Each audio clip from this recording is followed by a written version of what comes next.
I saw it looking back at me from the mirror again today.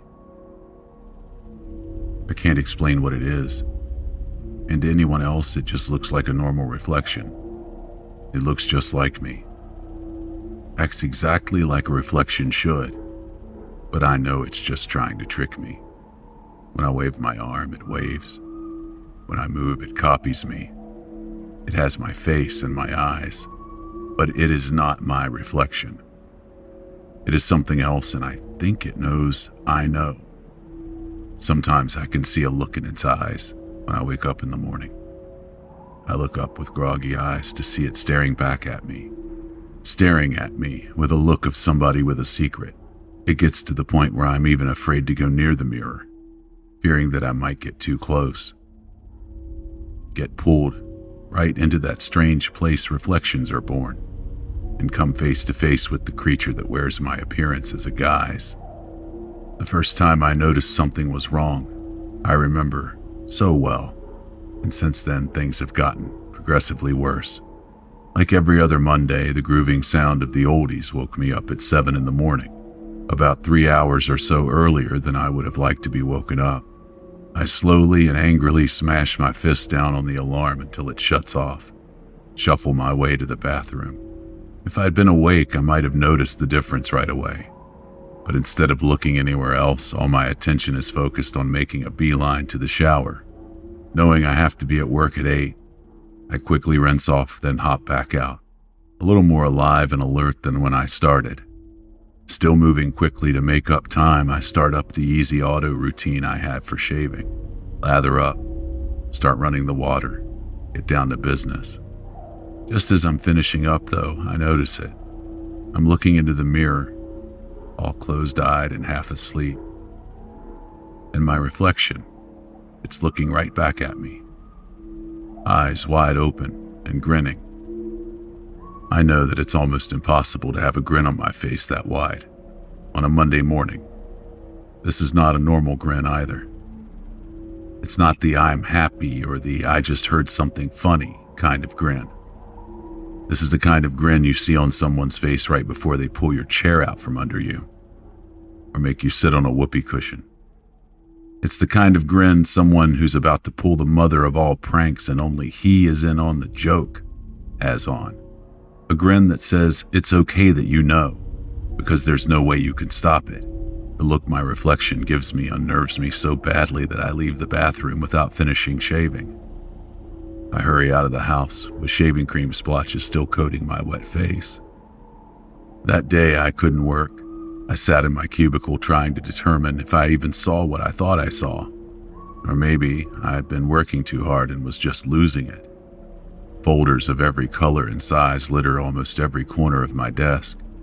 Stacks upon stacks of papers litter the keyboard, making it almost impossible to type or get any work done. The insurance company I work for has been cracking down and wants me to get all the claims from last year's hurricane season taken care of before more from this year are piled on my desk. Sometimes that requires me to stay up well after 2 in the morning, trying to figure out exactly how much someone's old collection of Transformer stamps cost. I sat and nodded absently as my boss came by, tried to tell me to hurry up the claims, like he did yesterday, and the day before that. I even think I might have fallen asleep while looking at him. Every day is the same for me. I get up and start getting ready for work with the same routine. Every day. Making it to work at the same time, going the same route, without change. Even the work I do is almost the same day in and day out.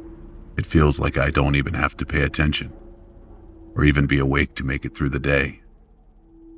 1 minute the time seems to go by in what seems like the time it takes to blink. Other times 1 minute seems to stretch the whole day, no matter what I'm doing, or how busy I'm trying to keep myself. I got up slowly from my desk and made my way to the bathroom. As I did, I saw my reflection looking at me from the window across the office. I could feel its eyes on me even when I wasn't looking, and no one else seemed to notice it. It took all the strength I had not to go screaming down the hall, pushing people out of the way as I run past, screaming all the way to my car. I rationalized it away by blaming it on my lack of sleep. I walked slowly to the bathroom, pacing myself and trying not to panic, taking up as much time as a bathroom break possibly can take. I refused to look at the mirror as I washed my hands and splashed water on my face. I closed my eyes as the cold water runs smoothly down my brow, and I try to remember the last time I actually had something that resembled a social life. It's been so long that it actually took me a couple of minutes to remember anything. Then, vaguely, there was a memory. There was a girl, maybe a friend or two, but that was it, which is all I ever had. It didn't even matter anymore. I should have gotten a dog, I think to myself. That might have been able to break up the monotony, but that would have required a break in the routine, a break that was long overdue. Then I heard something I pushed far back in my mind and had not thought about for years. I was too boring for her. That's what she actually said. And after time and time again of blowing off the small amount of people that actually would hang out with me, the calls came less and less. And eventually, they stopped altogether. I didn't even have a phone anymore. There was no point. It's not the fact that no one called anymore, or even the fact that no one cared that bothered me. It is that, looking back on it, I chose this. I chose not to do anything. I chose not to go out or hang out. And I chose to go home instead of going out, to work instead of play. I could change my life at any moment, get a new job, move to a new area, meet new people, but I do not. I am more scared of what the change would bring than wasting my life away by not doing anything. Slowly, I lifted my head and noticed that my reflection was already staring straight ahead at me. It opened its mouth and laughed silently as if reading my mind and mocking me.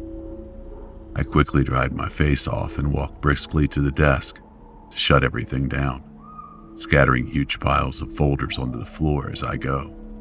I could not stay anymore. My head was swimming. Everyone seems to be staring at me. I rushed out of my office to my car, turned the ignition and sped as fast as I could all the way home. I didn't even bother to eat dinner. I felt sick and just laid down to sleep. The next day, it was as if nothing had even happened. I woke up at 7 and just about forgot all that went on the day before, until I glanced in the bathroom mirror to get ready, saw patches of brown scruffy hair in the places I forgot to shave when I ran out of the house the day before. I left the house without incident and make my way to work, using the route I had grown accustomed to. While at work, I try not to talk or even look at anybody. Nobody even cared or showed that they noticed, although occasionally someone would walk by my desk and try to hold in their Snickers. I don't mind it. I went through the whole day on autopilot. I didn't speak a word. I tried not to look at anything that might hold a reflection in it. I might have thought I was going crazy, but I didn't want to chance it. I was thinking maybe if I just ignored it, then it would go away. Out of sight, out of mind is what people say anyway. Like everything else in my life, I thought that if I stopped caring, maybe it wouldn't even matter anymore. The whole day went by without anything exciting happening. It seemed as if yesterday was a dream, just a bump in reality, my mind's way of giving me something to think about while I drone on and on, going on about my pitiful life. When work was over, I found myself in my car with a pile of folders on the seat next to me. My boss wanted me to put in some long hours at the house, catch up with the work I didn't do at the office. As soon as I got through the door of the house, I dropped the pile of folders on the floor, creating a multicolored mess. Went straight to my bedroom, crashed for the night. The next morning, I knew something was wrong right away.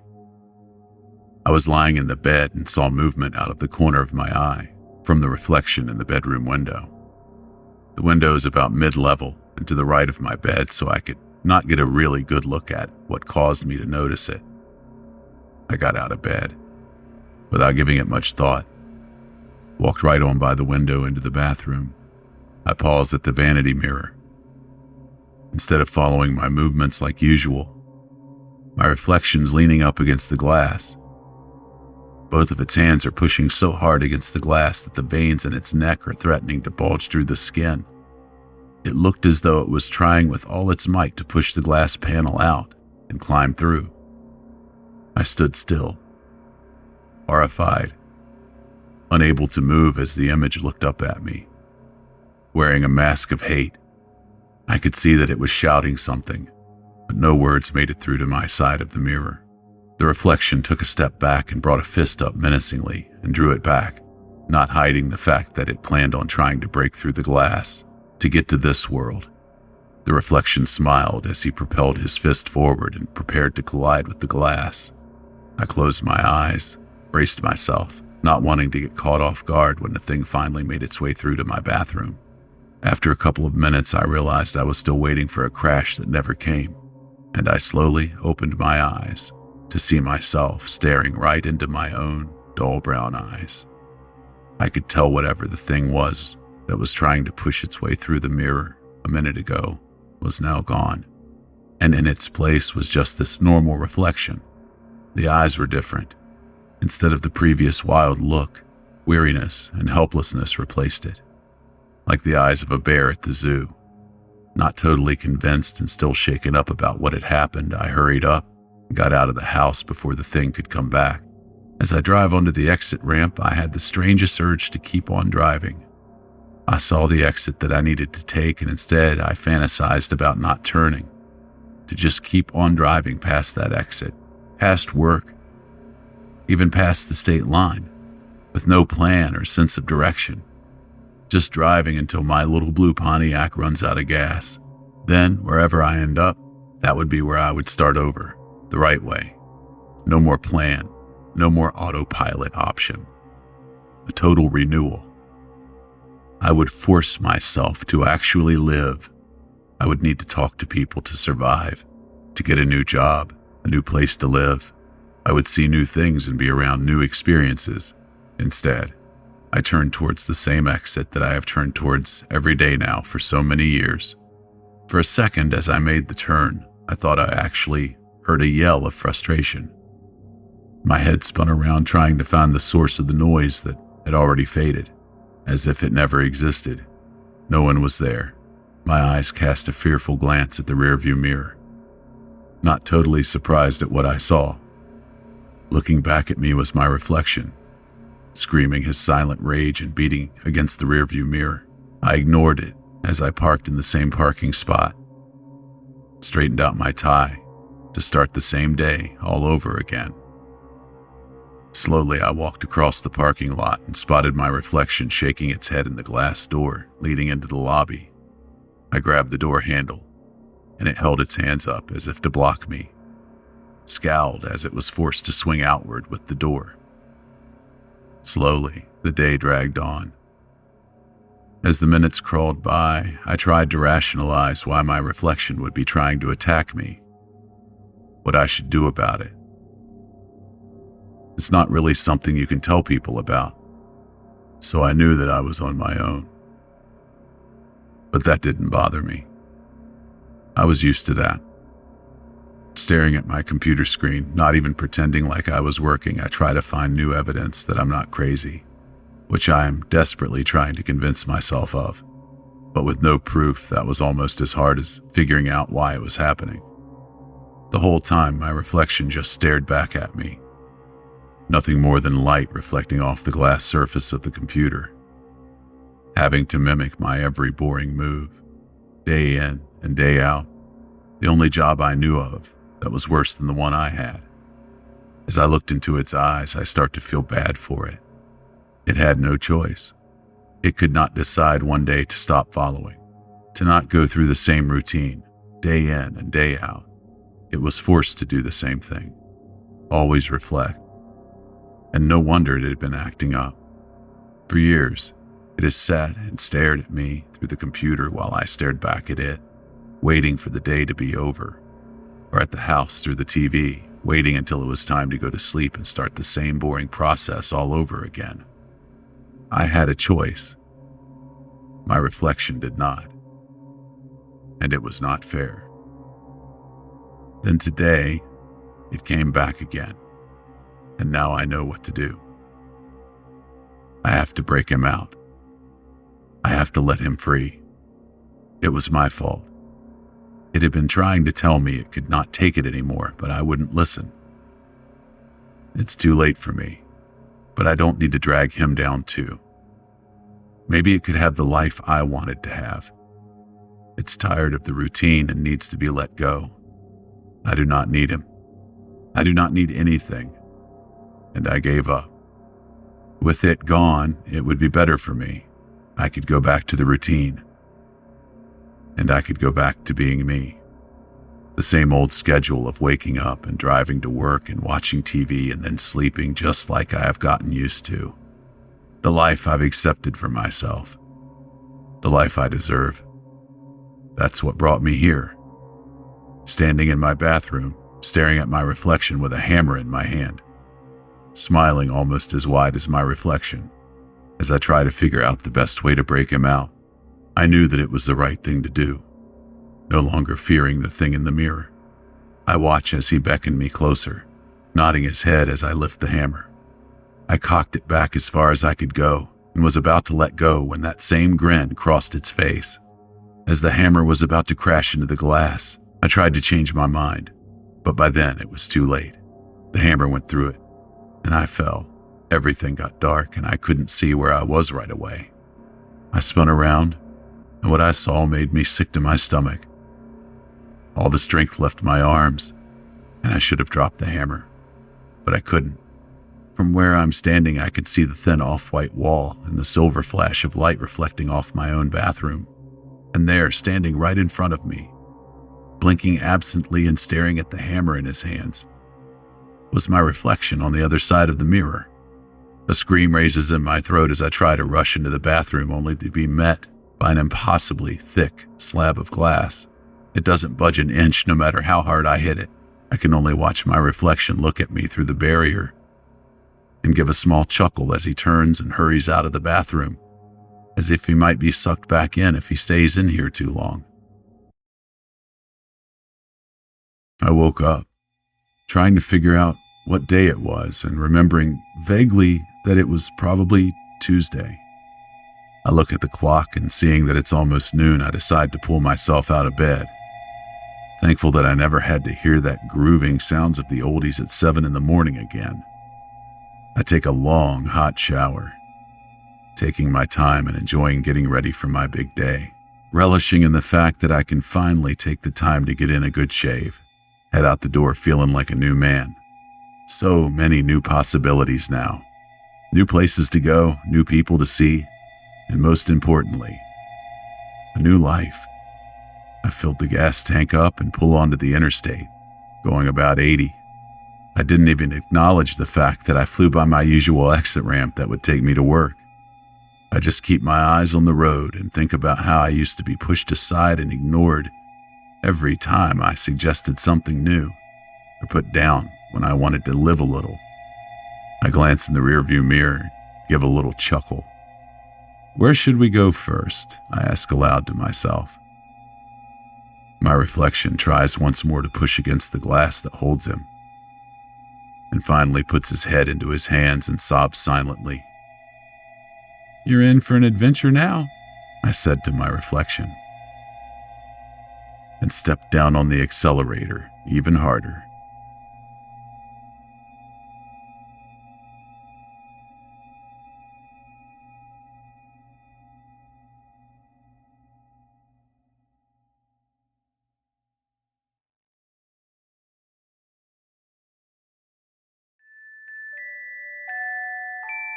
It's official. I'm an old man. For the last couple years, I've comforted myself by saying I'm in my early 70s, but math is simple and unforgiving. Today is my 75th birthday, and God, the years do fly. I'm not here for your well wishes. This is hardly a milestone I'm excited about.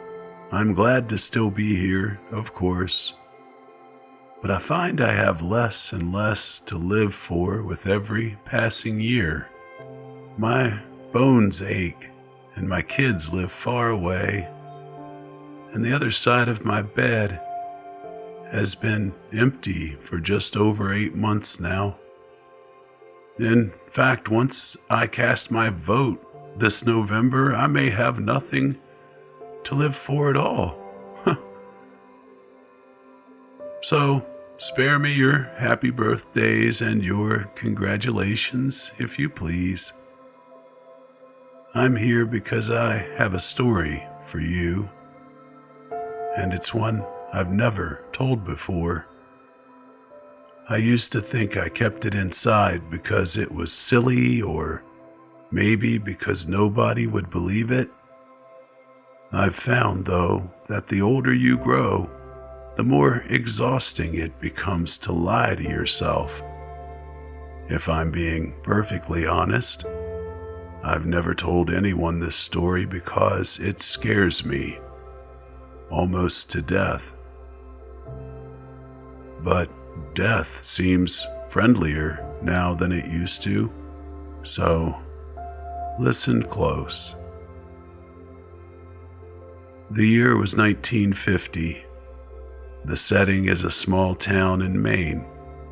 I was a boy of 9, rather small for my age, but with only one friend in the world to speak of, and his family, seemingly on a whim, deciding to move 2,000 miles away. It was shaping up to be the worst summer of my life. My pop wasn't around, and my mom was a chore whore. Boy, was I proud of myself when I came up with that one. So, I wasn't apt to hang around the house. With some hesitation, I decided the public library was the place to be that summer. The library's collection of books, particularly children's books, was meager, to say the least. But within the walls of that miserly structure, I would find no undone chores and no nagging mother, God rest her soul. And perhaps most importantly, no other children with whom I would be expected to associate. I was the only kid with a low enough social status to spend his precious days of freedom sulking amidst the bookshelves, and that was just fine with me. The first half of my summer was even more dreadful than I had imagined it would be. I would sleep in until 10, and then do my chores, and then ride my bike to the library. And by bike, I mean a rusted hunk of shit attached to a pair of wheels. Once there, I would split my time between unintentionally annoying the elderly patrons and deliberately doing so. One pleasant lady actually interrupted my incessant tongue clicking to hiss a "shut the fuck up" at me. The first time I ever heard a grown-up use the F word. Big deal now, I know, but in those days it was unheard of. The dreary days turned to woeful weeks, and I had actually begun praying for school to start again until I discovered the basement. I could have sworn I'd roamed every inch of that library, but one day, in the far corner behind the foreign language collection, I stumbled across a small wooden door I had never seen before, and that is where it all began. The door was windowless and made from oak that looked far older than the wall in which it rested. It had a knob of black metal that quite literally looked ancient. I wouldn't have been surprised to learn it was crafted in the 17th century. Engraved on the knob was what appeared to be a single footprint.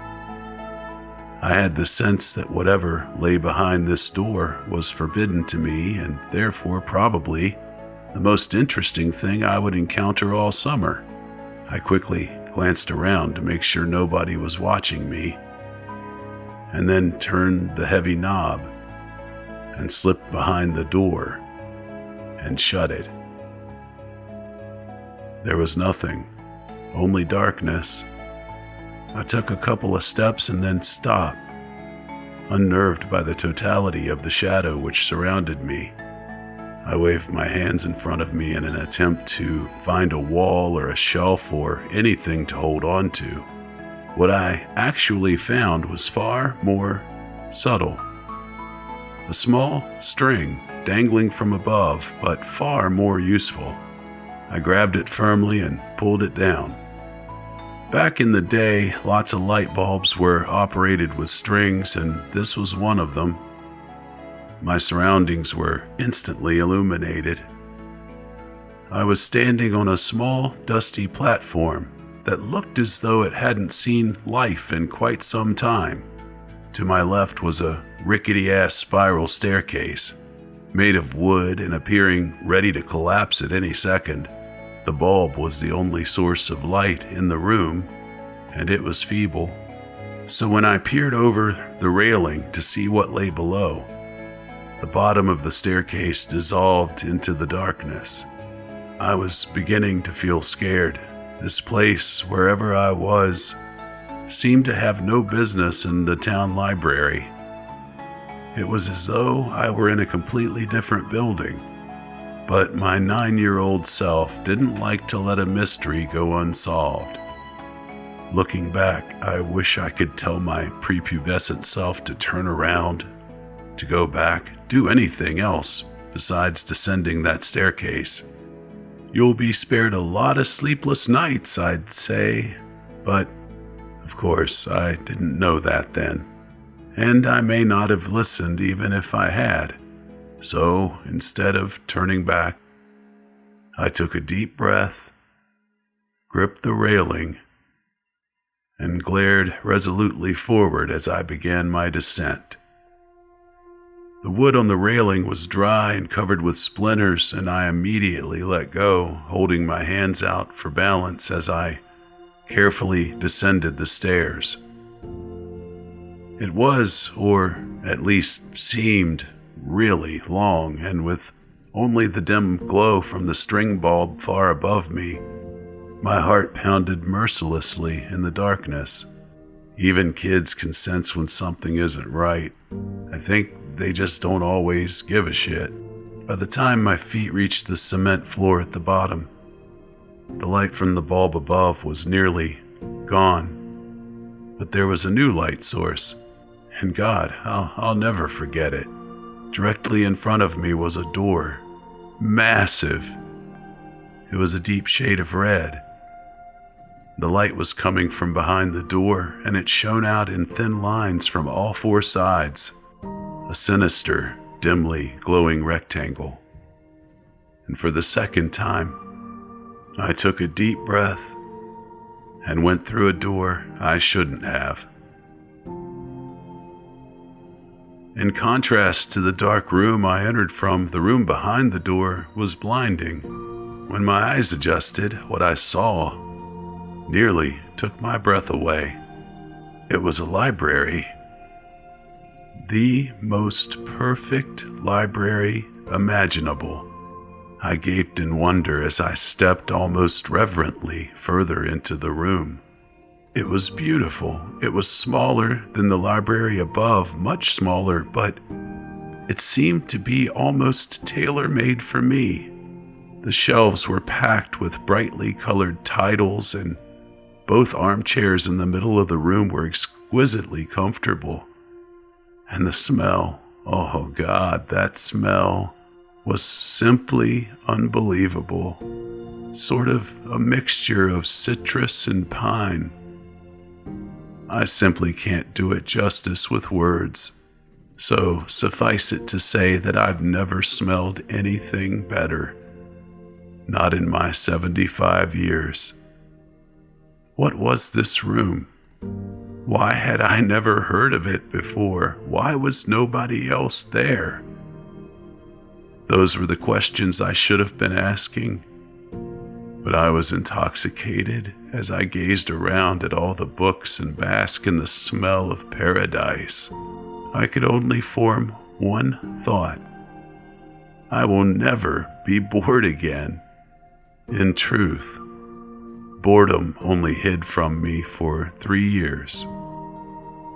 It was on my 12th birthday, 63 years ago to this day, that everything changed. Before that day, I visited my basement sanctuary as often as I could, usually several times a week. I never saw another soul down there, yet strangely remained free of suspicion. I never removed a book from that room, but instead would pick up a particular volume wherever I had stopped reading during my previous visit. I sat always in the same deep purple armchair, and always leaving its twin barren and directly across from me. That armchair was mine. The other was, well, I suppose I couldn't have articulated it then, but it wasn't mine. That's for damn sure. On my 12th birthday, I arrived later than usual. My mom had invited a couple of classmates and some cousins over to our house to celebrate. A gesture which I found more tedious than touching. Really, I just wanted to spend my birthday sitting and reading and smelling paradise. Eventually, our guest went home, and I made it to the library about 15 minutes before closing time. That didn't matter. The workers never checked down there before they locked up, and I was free to stay as long as I wanted. This particular night, I was devouring the final chapters of an epic adventure. It had knights and swords and dragons and the like. I didn't smell it until I read the final words and closed the book. That once exquisite aroma of that room had turned sour, and I sat for a moment unsettled. Objectively, I could recognize that the smell was actually the same as it had been before, that sweet mixture of citrus and pine. I was just perceiving it differently, and I didn't like it anymore. It was the nasal version of an optical illusion, the one that looks like a young woman glancing backwards, and then all of a sudden you see that it's really an old woman facing towards you. You can't unsee that. And I couldn't unsmell this. The spell was broken. The odor also seemed for the first time to be coming from somewhere specific. With a fair amount of trepidation, I stalked around the room, sniffing the air like a crazed dog until I came to the shelf near the back, and the shelf was perfectly normal, with the exception of one title. A large, leather-bound cover of solid faded maroon, with one striking black footprint at the top of the spine. This was the source of the smell. I opened the front cover and saw one sentence scrawled neatly in blood-red ink atop the first page. "Rest your sorrows down, friend, and leave them where they lie." I stared at this sentence, mesmerized as I began to retreat to my chair, and I turned a page, blank. The smell became stronger. Another page and blank, and the smell grew stronger still. I stopped for a moment and suppressed a gag and continued walking. And then, as I neared the armchairs, I turned one final page, and there, in the same sinister print, was the last thing I expected to see. My own name. I dropped the book, and I began to sprint toward the door, but as I shifted my gaze forward, my heart leapt to my throat and I stopped in my tracks. The empty chair wasn't empty anymore. An aged man in a suit sat before me, one leg crossed over the other, contemplating me with piercing gray eyes and a light smirk. This was all too much. I fell to my knees and expelled the contents of my stomach onto the carpet. I wiped my mouth, staring at my vomit, when I heard the man let out a chuckle. I stared at him disbelievingly. "Who are you?" I asked, panic in my voice. The man stood to his feet and he grabbed me gently by the shoulders and helped me to my chair. He sat once again in his own. "I fear we got off to a bad start," he said, glancing at the pile of sick on the carpet. "The smell. It does take some getting used to." "Who are you?" I repeated. "Tonight, you will know hardship like you've never before known. I come as a friend, offering you refuge from it, and from all other storms which lie ahead." I wanted nothing more than to leave at that moment, but I remained seated. I asked him what he was talking about.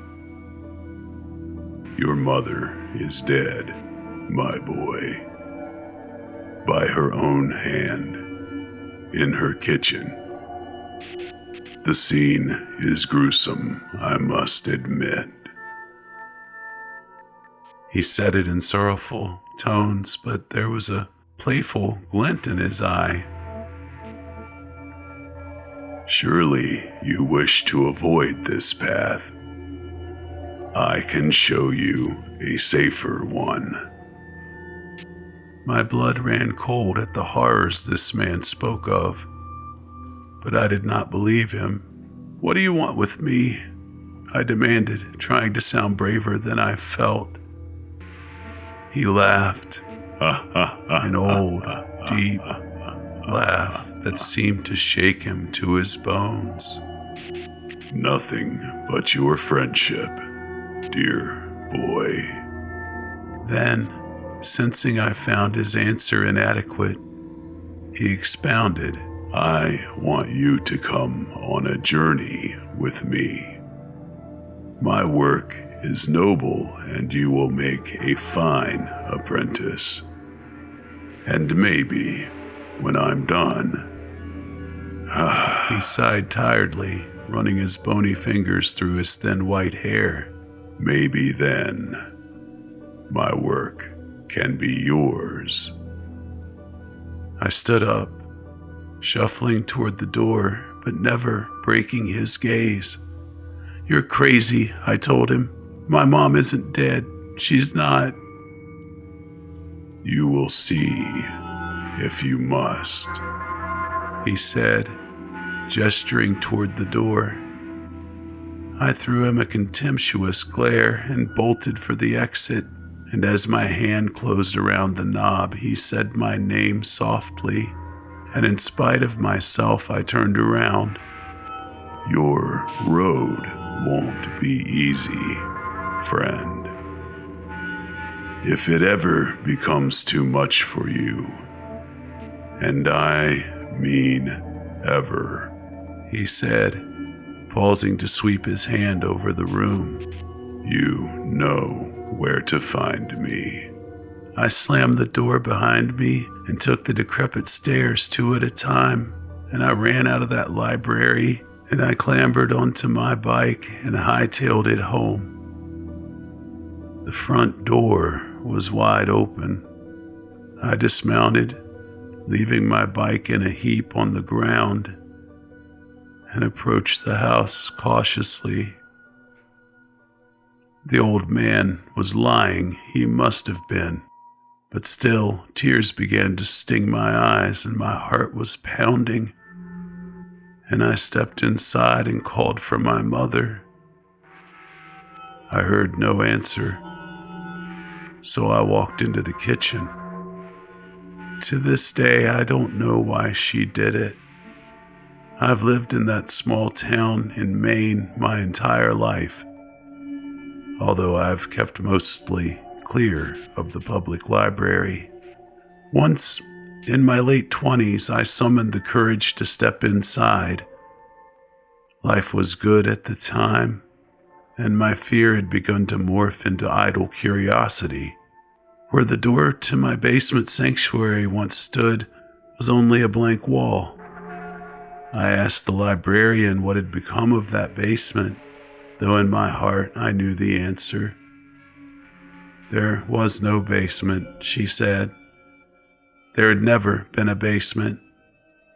In fact, if she had her facts correct, city zoning ordinances prohibited a basement in that area.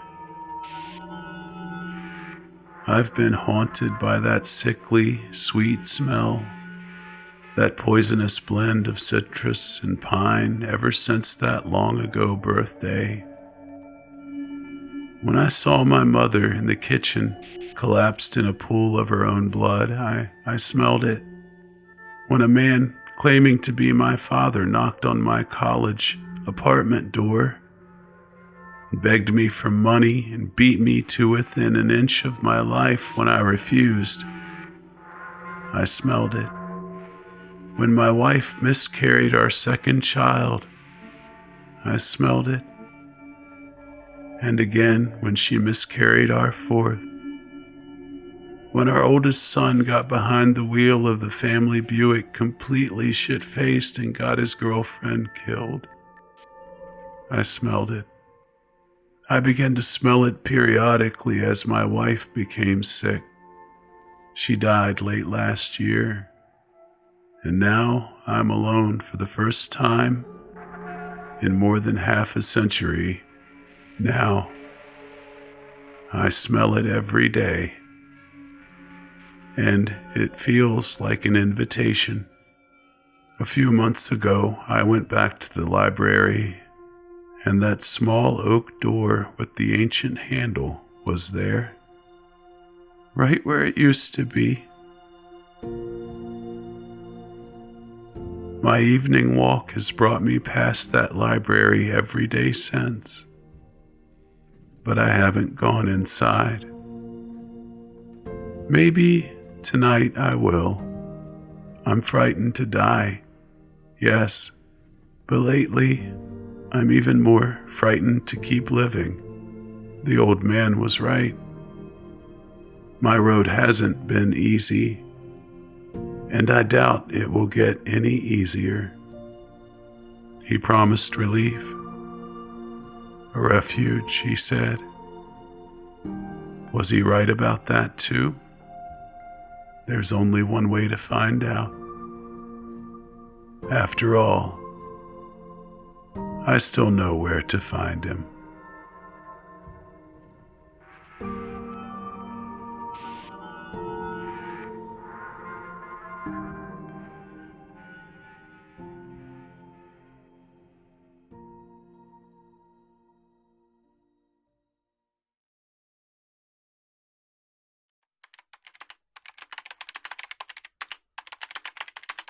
"37.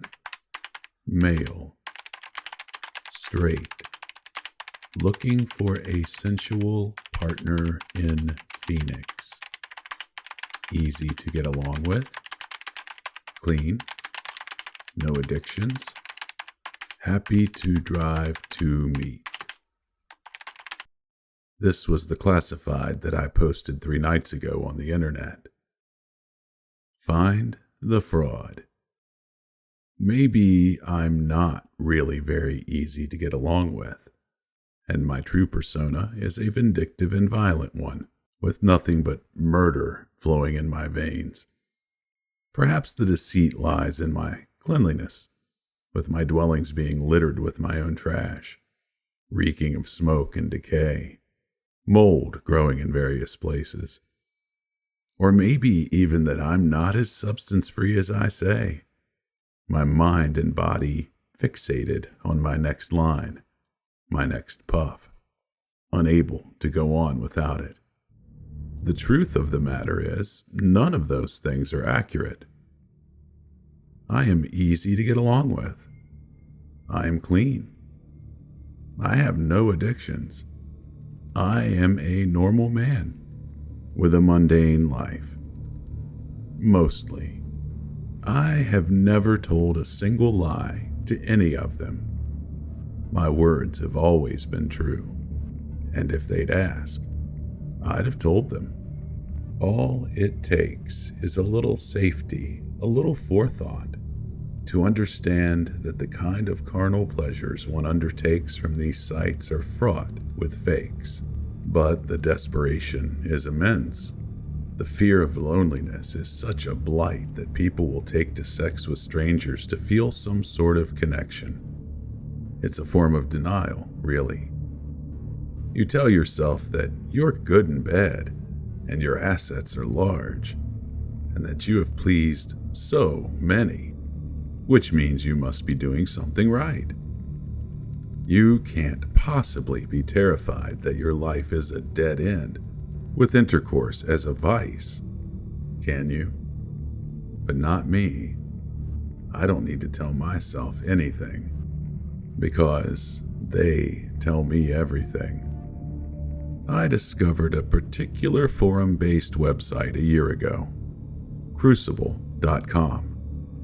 It changed me into more than I could ever have hoped. It started as a casual interest, following a breakup I'd had. I needed a distraction, a purpose to fill that void. I needed a focus to put my needs to good use. I'd always been a forceful person in the bedroom.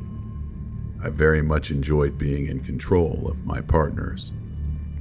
As my last relationship went on, I began to grow bored very quickly, and the boundaries began to push as I discovered newfound interests, spiraling out of control as I began to view her as a guinea pig for my desires. I had no outlet anymore, and self-pleasing was becoming ineffective. I needed something else. I think it began when I was young. I'd find that my voice was heard more often, my face seen more than most. I was the one who caused trouble in school, the class clown. The attention was the driving force behind it, the admiration from my peers, the command I had of my teachers. I didn't do enough to get expelled, but enough to cause decent disruption in the school. I'd do things like make jokes in class, set off the alarms, that kind of thing. This validation became much more erotic as I grew into adulthood, becoming a sexual idea that only became more demanding as time went on. The potential was there. I just needed a guide, and find one I did. Several, in fact. They came in the form of sympathizers, advisors, like-minded people. I was elated to have finally found where I belonged, where I'd be understood. They told me that she was wrong, that she didn't know how good she had it, that I should have taken it further. And they were right. Over time, I lamented and ranted about my frustrations and plans, using my anonymous account, garnering attention and support for my plight. It felt unimaginably good to have them give me so much praise. It was utter bliss to have my thoughts validated by those who could truly relate to my problems. Then, I met Rick. Rick was wonderful. He and I met about 7 months ago on the forum, and since then we chatted almost daily. I found out that he didn't live alone like I did, but in fact was married and had 2 kids, lived out in the suburbs. I became enthralled by him. His views just made sense. He was a powerful man, just like me, and I admired that. His wife had no idea he used the site. His accomplishments, both sexual and career-based, were immense. He worked as an architect, and he'd gone to lengths I'd never even dreamt of with his subjects. Then, 3 months ago, He told me that he had found the ultimate source of power. He told me that I could do it too. I felt giddy with anticipation. Rick was sharing this with me. He elaborated on what he meant and told me what I needed to do. He told me that the hard part was getting it, and that he knew it sounded ludicrous, but the payoff was incredible. That his first time had been beyond anything he'd done before. And boy, was he right. The first step was to gain it. This was difficult, and it took a long while because I just couldn't get what I needed. But I persisted. I couldn't let Rick down. He had shown me the way, and I needed to see what he had felt. I needed that power. Of course, there were a number of ways you could acquire it. None foolproof, all dangerous. One could shoot up, one could even screw their way there. Whichever way I chose would be risky. I hated drugs. Their effects seemed so unattractive. They appeared to work well on subjects, apparently, but no way was I going near them. And so I found myself hiring prostitutes. I took this opportunity to test what I read on my own subjects, reporting back on my findings. It spurred me on to see that their advice worked. I knew that they, including Rick, knew what they were talking about. The best was Sheila, a nice blonde from Louisiana. Her accent did annoy me a little, but the gag made up for that. They were right. Coating ball gags with gasoline made for an excellent display of disgust, a punishment for talking too much indeed. And who would they tell? No one would believe them. I had the power. My funds started to diminish. My job as a sales associate only just covering my constant coital expenses. I couldn't just keep trying this regularly for much longer. I was beginning to lose hope when Sally happened. Sally was my saving grace. That black-haired beauty with such beautiful emerald eyes. She took my money with such earnest, telling me how grateful she was that I'd just helped her pay her rent. I tied her to the bedpost after picking her up from the city, giving her what I felt was a damn good time, and she'd left with bright red marks on her wrists. The walk to the clinic filled me with nervousness, even though I'd done it countless times now. The unknown outcome made me unsettled until I knew for sure. The test I'd done so many times was finally showing me what I needed. Positive. Sally the streetwalker, the whore, the harlot. She had given me the means to obtain total control. I remember feeling absolutely ecstatic, though I'd had to hide this from my doctors. They needn't know I was happy to have that power. The next step was to exert it. Rick had been underselling it.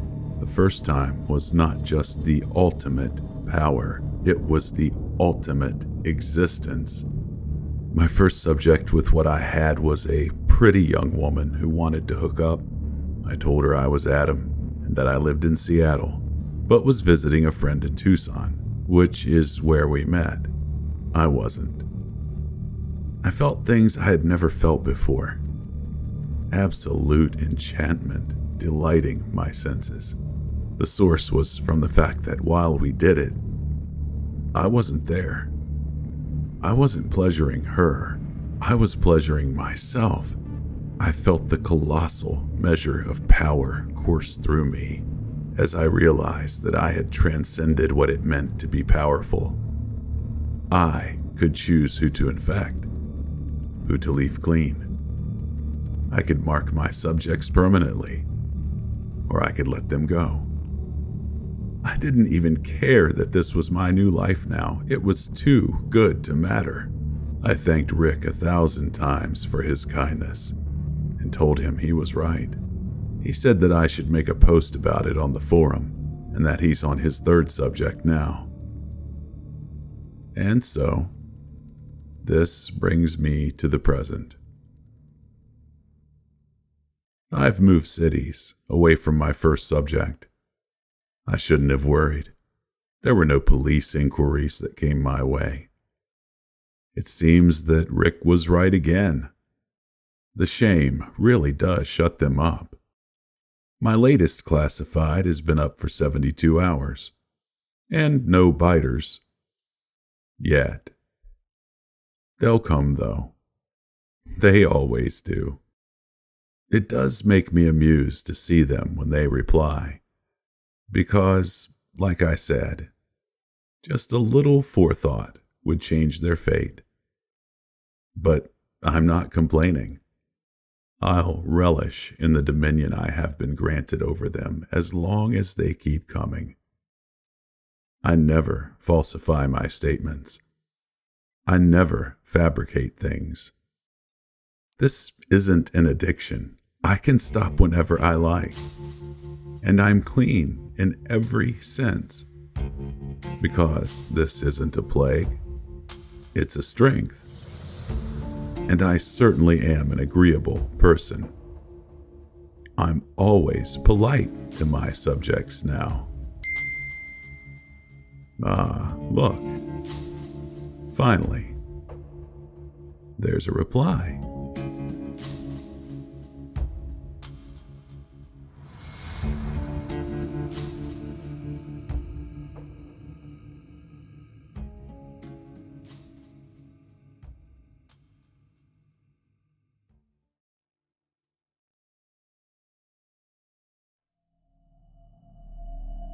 I should have looked before crossing the road.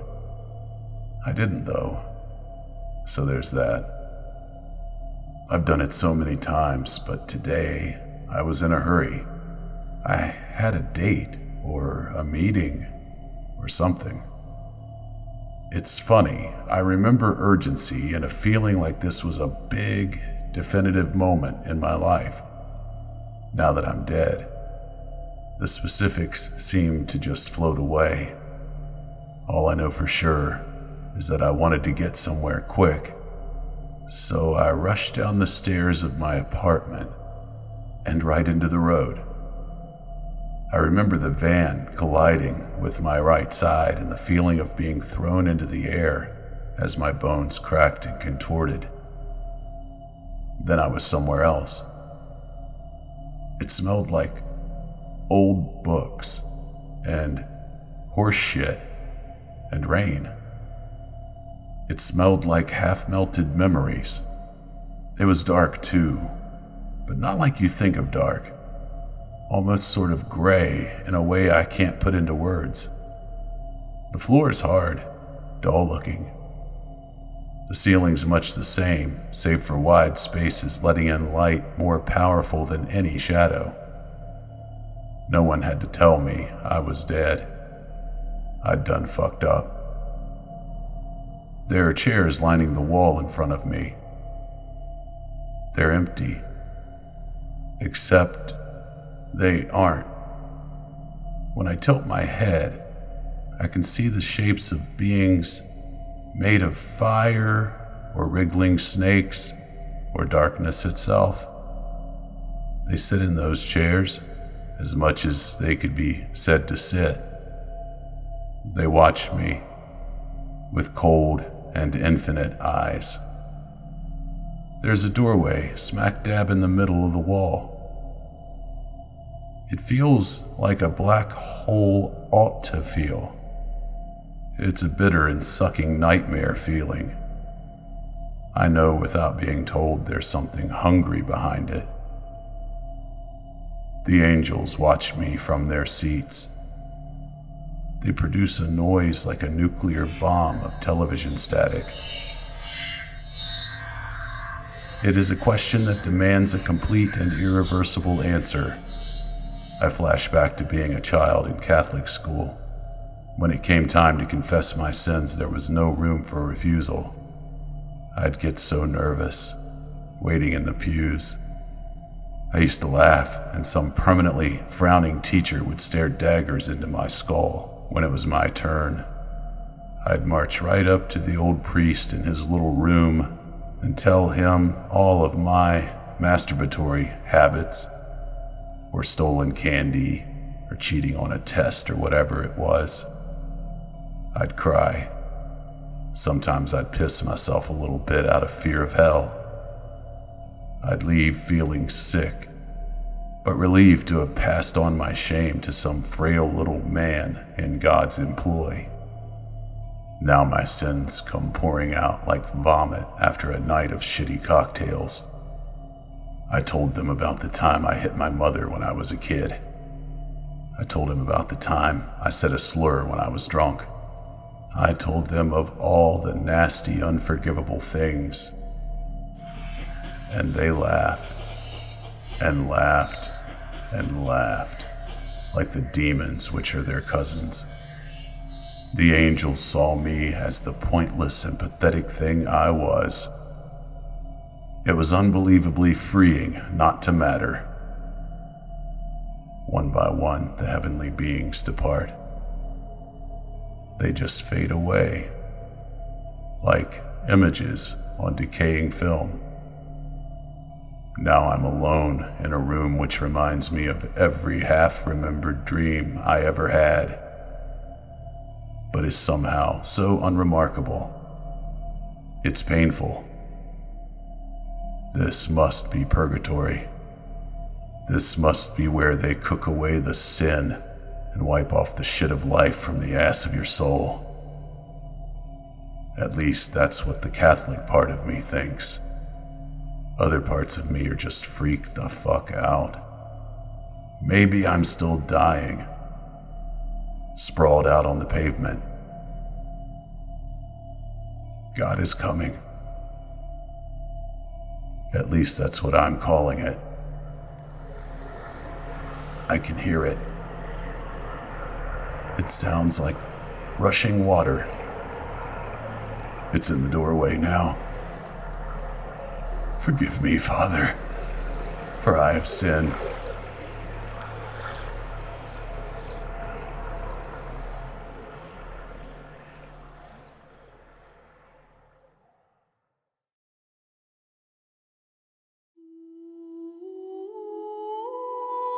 When I was a child, I lived with my parents in a beautiful mountaintop cottage in Chattanooga, Tennessee. It wasn't a big house, but it was a paradise for a small child who loved the outdoors. I spent all my time out in the hills, baking in the summer sun. The mountaintop was a small, tight-knit community, and my parents wouldn't bat an eyelash if I would leave the house at first light and not come home until after dark. They knew I was safe, and frankly, were probably glad to have some peace and quiet in the house. My childhood days of adventuring came to a sudden end a week after my 11th birthday. That morning, over our breakfast cereal, my dad had told me the circus had come to town and overnight had erected a massive red and yellow tent just outside of the baseball field in the valley below. My mouth hung slack-jawed over my Rice Krispies. Chattanooga was a decent-sized town, but outside of the baseball field, the aquarium, and the great outdoors, there wasn't much for a kid to do back then. So when my dad offered to take the family to the circus that weekend as part of my birthday celebration, I couldn't believe it. I made sure the hug I gave to my dad that morning lingered a few seconds longer before I ventured out onto the mountaintop forest. I ran through the forest, legs pumping like pistons. I was so excited. The circus? How lucky was I to have such a good dad? I finally reached my destination, a tall pine that rested on an overlook that jutted out over the valley below. I was going to get a glimpse of that circus tent. I don't remember anything else that day. I still wonder if I ever got a brief glimpse of that tent. From what I was told, a branch snapped and I fell about 35 feet onto a rock outcropping below, knocking me unconscious. When I didn't come home that night, my parents called the police. Eventually, they found me broken and bloodied and still unconscious. A few days after that, I woke up in the hospital, and a few moments after waking up, I realized I was blind. I hit my head on that rock outcropping in just the right way to knock loose something in my brain, and just like flicking a switch, I lost my vision. My world, that was once filled with green trees and brown dirt and blue skies, was now enveloped in a complete and utter blackness. The next few years were hard. They were very hard. But like all things, you get used to it.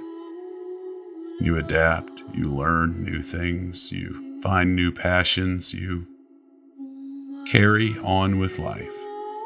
I say all of that to tell you I'm 40 now. I've been blind now for most of my life. I've grown and adapted, and after several years, I finally feel like I'm able to be happy with my life. I have a job. I work at a school for the blind. I have several friends, and I live alone in a house that I have finally been able to buy after years of saving. Things have been going well for me. Really well, actually. After all these years in the dark, I finally feel like my feet are back up under me.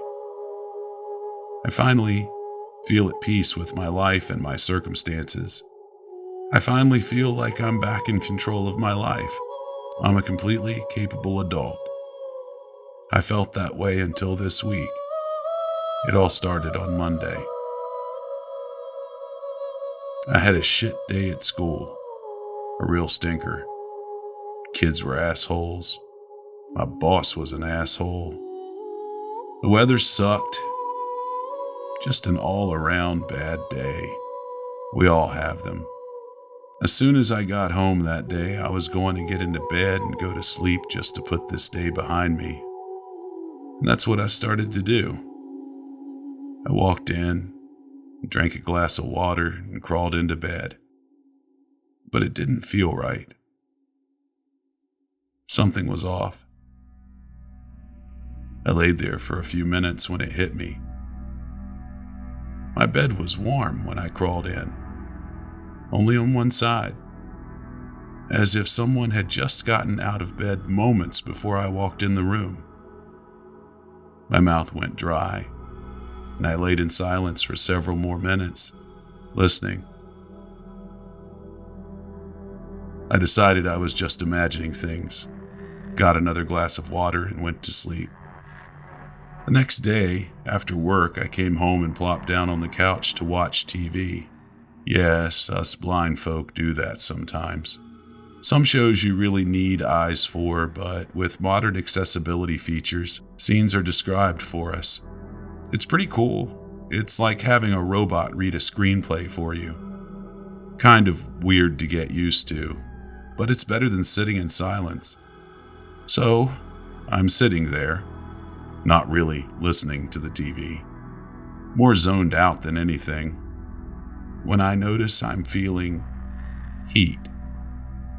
Nothing too intense, just a low, steady heat is coming from my right side. It took me a minute to realize it was heat coming from a lamp on the end table right next to me. I don't turn on lights in my house. Ever. Why would I? I have lamps and light bulbs screwed into their sockets, but I never use them. Friends use them when they come over, but that's about it. I haven't had anyone over at my house for probably a month at this point, and I definitely would have noticed the heat from this lamp before now if it had been on that long. I sit in this spot next to it nearly every day. I turned off the lamp and put it behind me. I didn't have an explanation for it, but why worry myself, right? Full disclosure, besides being blind, I'm also an idiot. I listened to another episode of NCIS, microwaved some dinner, and decided to head off to bed. I left the kitchen, took 4 steps down the hall as usual, turned to walk through my bedroom doorway, and damn near broke my nose on the bedroom door. This is when I got a little bit freaked out. I never close my doors. I'm fucking blind and I live alone. I don't need the hassle of feeling for a doorknob every time I enter or leave a room. Someone had been in my house. I'm not going to lie to you. I was scared shitless. I haven't been that scared since the day I woke up in that hospital in Chattanooga, knowing my entire life had just been changed. I pulled my cell phone out of my pocket to call 911, but my hands were shaking from the adrenaline and I dropped it. I heard the phone bounce off the carpet and hit the baseboards of the wall. So I dropped to my hands and knees and started feeling around for it. 5 seconds later, I still hadn't found my phone. Had it bounced further away? I swear I heard it hit the baseboards right at my feet. I slowly expanded my search, crawling my way down the hallway, arms splayed out in front of me, trying to scour as much of the carpeted floor as I could. Nothing. Tears were beginning to well up in my eyes. Lame, I know, but like I said, I was having a shit week and I was really scared, and I sat for a moment, calmed myself, evened my breathing out, and restarted my search. I only had a few square feet of space left to search. Just the space in front of the laundry room door and the guest bedroom door. It wasn't a long hallway. I army crawled down the hall, scraping my arms across the carpet, when the very tip of one of my fingers brushed up against a solid object in the middle of the carpet. Finally, I army crawled a few inches more and let my hand fall where I had felt something solid. There was nothing there. Confused, I crawled a few more inches and tried again. Nothing. I crawled a few more inches and reached my hands out again. My right hand fell on something, too big to be a phone. I gently rubbed my hand across its surface. It felt cold and dry, almost fleshy. I realized what it was when it moved out from under my hand. I'd grabbed someone's foot. I screamed and threw myself backwards, struggled to regain my feet. My legs had turned into jelly. I collapsed onto the ground and listened, legs pulled up to my chest, ready to kick out at any noise within striking distance. I'm not sure how long I was on the ground. It felt like forever. After a while, I slowly got up to my feet. I stood still and listened to the air. I couldn't hear anything but the wind blowing through the trees in the backyard, the hum of my air conditioner. But I could feel someone staring at me. I knew that less than 15 feet from me, someone was standing in the doorway of my guest room, barefoot and holding my phone. My mind conjured a head of wild hair, torn clothes, and dirty hands that wrapped around the handle of a butcher knife. Slowly, I backed away, feeling along the wall with my hand, searching for my bedroom door so I could place myself within my house and plan my escape. The air tasted electric, and the silent house held an enormous tension that felt ready to explode. Any moment, footsteps would launch themselves toward me from the hallway, and I would feel a knife plunge deep into my chest or my neck or useless fucking eyes. My breathing was getting heavy again. Was that my breathing? My mind was racing through the possible outcomes, and ears were straining to pick up anything in the silence. Finally, my hand brushed against the door frame of my bedroom. My hand wrapped around the doorknob to steady myself, and I used the next quarter second to formulate a plan in my head. Turn around 180 degrees, take 4 steps. Turn left, take 5 steps. Door should be there. Unlock door, leave house, stand in the middle of the street, and scream my head off until a neighbor or a passerby stops to help me. Solid plan. Just as I was about to turn around to put my plan into action, I felt the doorknob to my room rotate under my hand and pull itself away from me, opening the door. I felt one hot, smelly breath on my face, and I bolted. Turn 180 degrees, take 4 steps, turn left, take 5 steps. I ran into the kitchen island. I was panicking.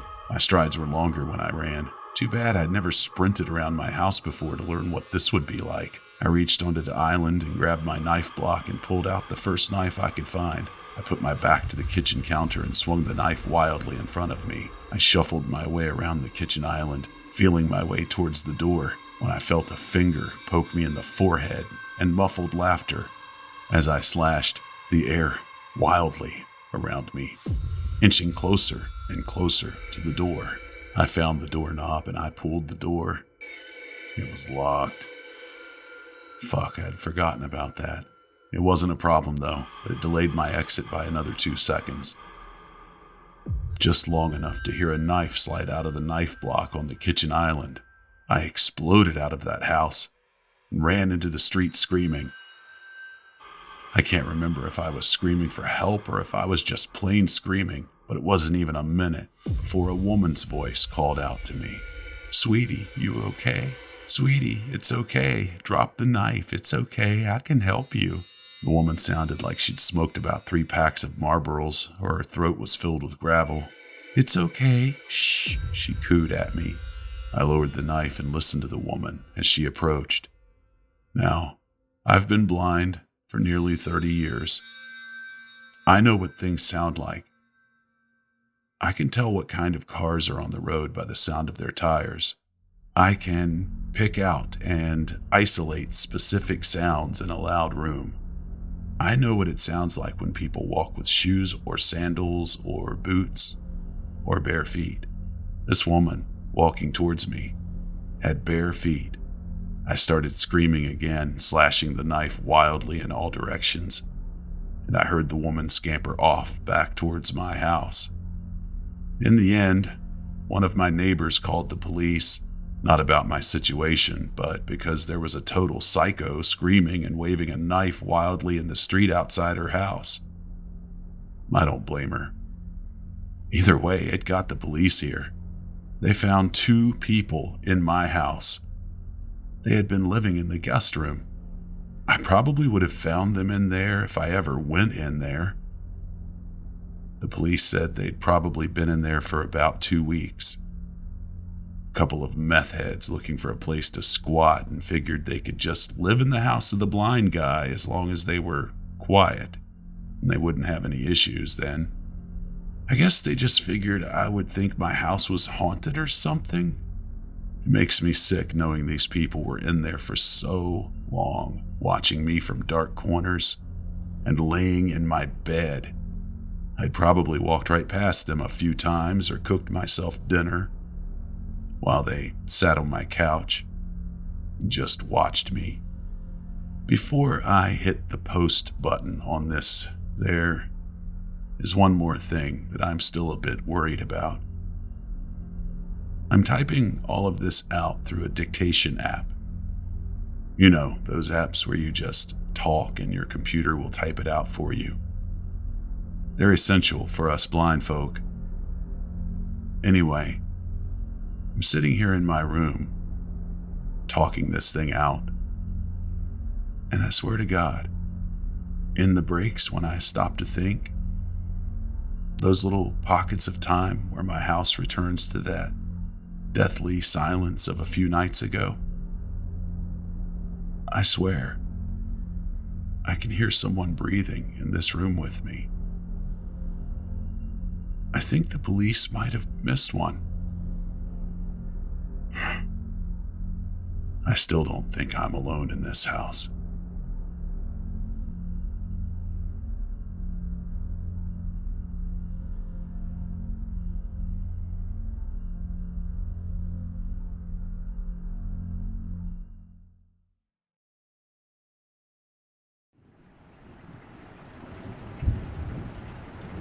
My family moved to a small, unassuming rural town called New Kent shortly after I turned 12.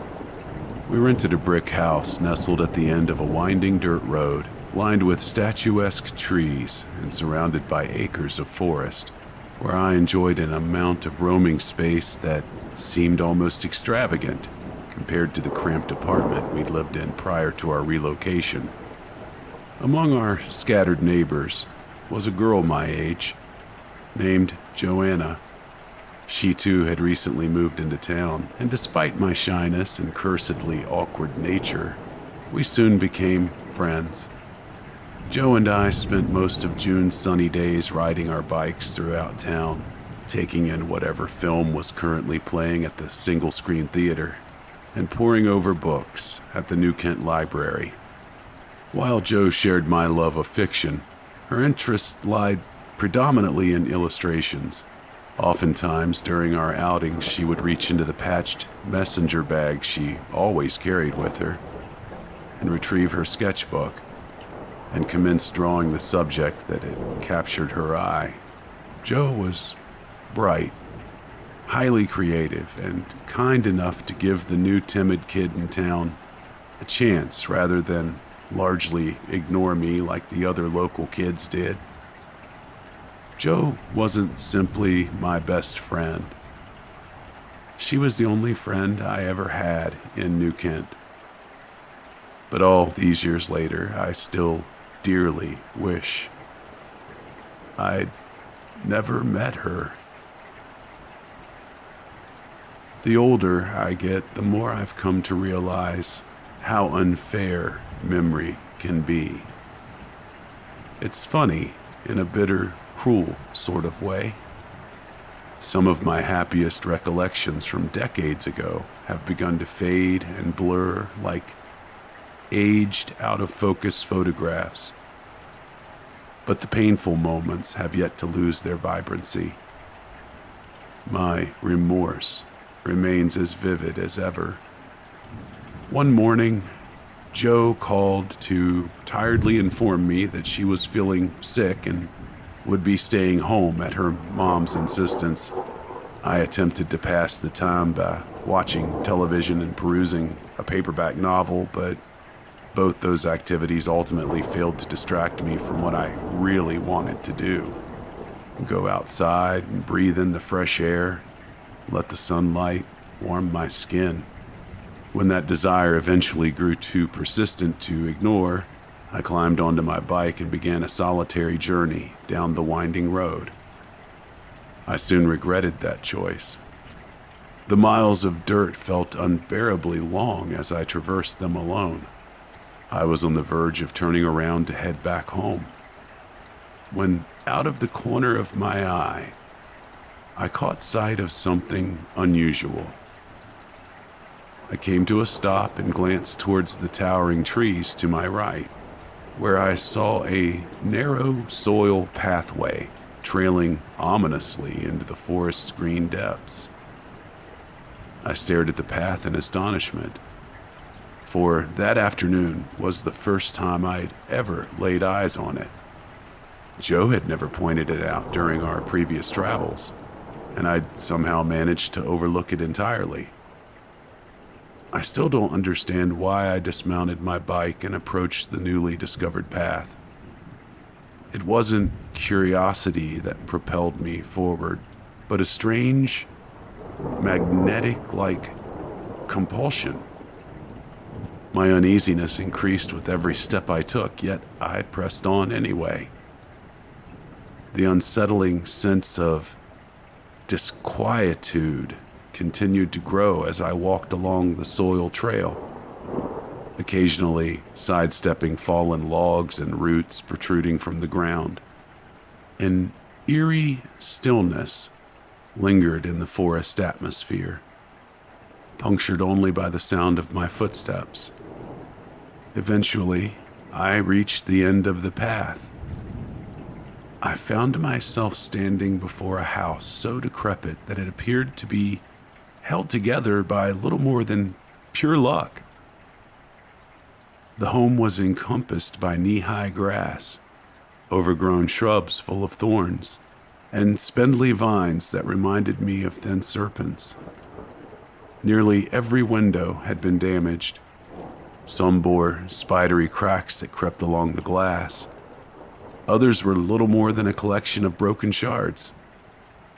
Several shingles were missing from the sagging roof, and what appeared to have once been a coat of crisp white paint had faded into a chipped, dingy gray. Judging by the house's appalling state of neglect, it seemed as if no one had lived here for a very long time. As I stepped onto the rickety porch, an abrupt euphoria washed over me.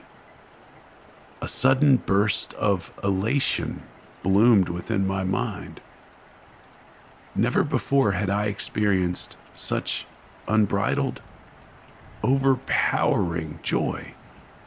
I felt as if something wondrous awaited me inside that house, and I was supremely eager to greet it. My hand was gripping the rust-coated doorknob when a faint noise pierced through the blissful fog in my mind.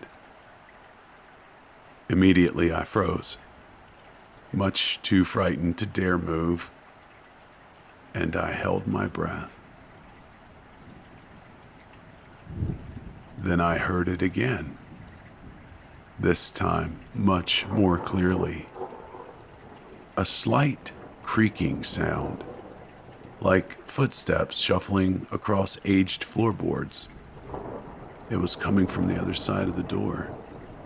My eyes widened when I felt the doorknob begin to slowly turn beneath my fingers. It was enough to pull me free from my rigid trance.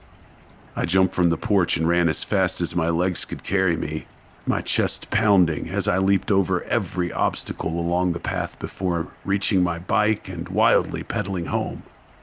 I chose not to breathe a word of the unnerving incident when my parents arrived home from work a few hours later. I knew they wouldn't be pleased if they discovered that I'd been snooping around on someone else's property, and I didn't want to risk being grounded for what remained of the summer. 2 days later, Jo had recovered from her brief illness. When I regaled her with the tale of my afternoon in the forest, she gawked at me with a combination of incredulity and excitement as storm clouds rumbled above us in the gray sky. "You have to show me that path," she declared enthusiastically. "If we leave now, we can make it home before the rain starts." I blinked in amazement, stunned by her proposal. There was no way I was going back there. But I've gone down that road countless times and never seen any sort of pathway before. It might take me ages to find it on my own. "Are you serious? Did you miss the part about the creepy house?" Jo smiled. Though her kind expression lacked condescension, I could tell that she didn't fully believe me. "You probably heard a harmless noise," she stated gently, "and mistook it for something sinister. That's not what happened, Jo. I felt that doorknob turn." And she said, "But maybe you just thought you did. Remember when you spent the night at my house and thought the tree branch outside my bedroom window was a ghostly arm? Or when we watched that horror movie and you had nightmares for almost a whole week?" I shifted uncomfortably on my bike and said, "Maybe." And she smiled again, and immediately I felt rather foolish. Though I loathed to admit it, the undeniable truth was that at times my imagination had been guilty of outracing my common sense. She reassured me that we didn't have to stay long. She just wanted to take a look and maybe do a quick sketch or two.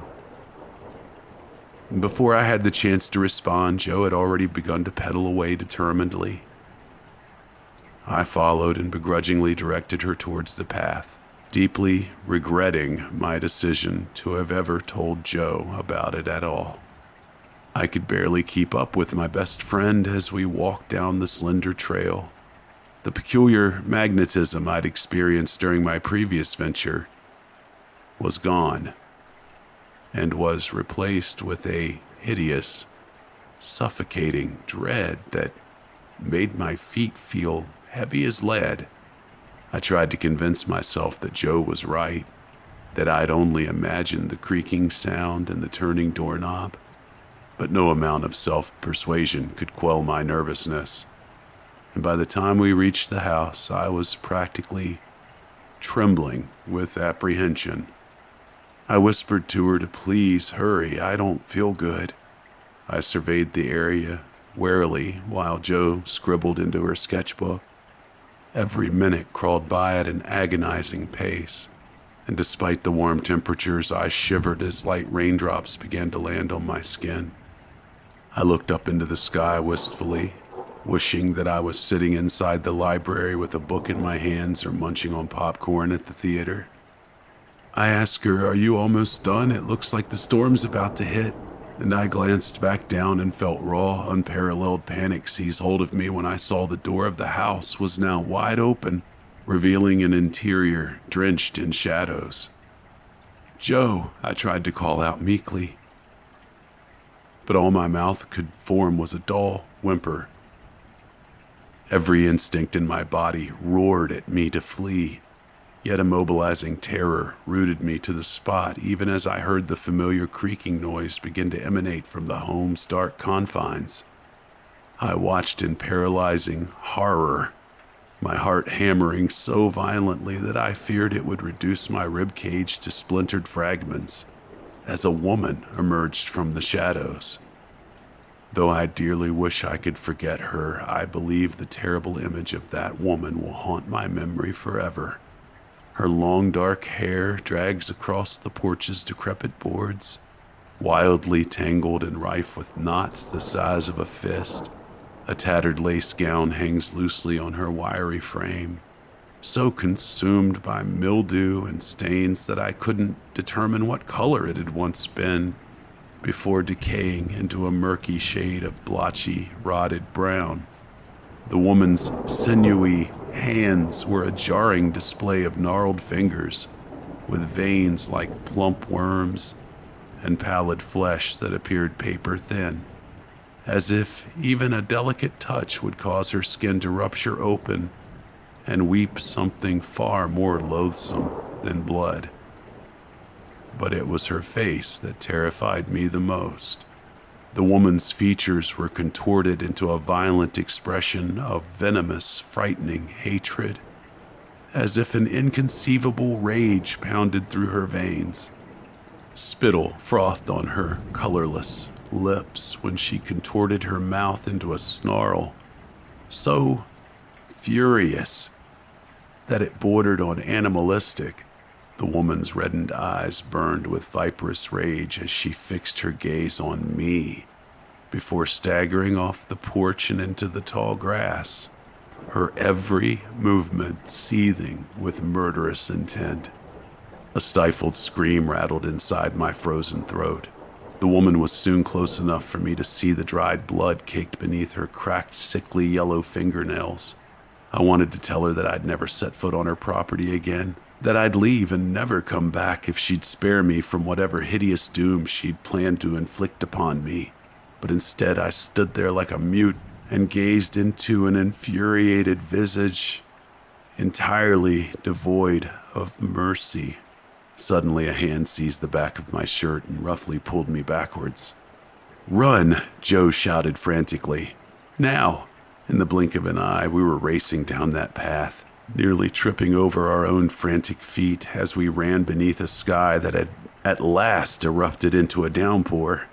Rain fell heavy and threatened to transform the ground into a slick carpet of mud. "Why did you open that door?"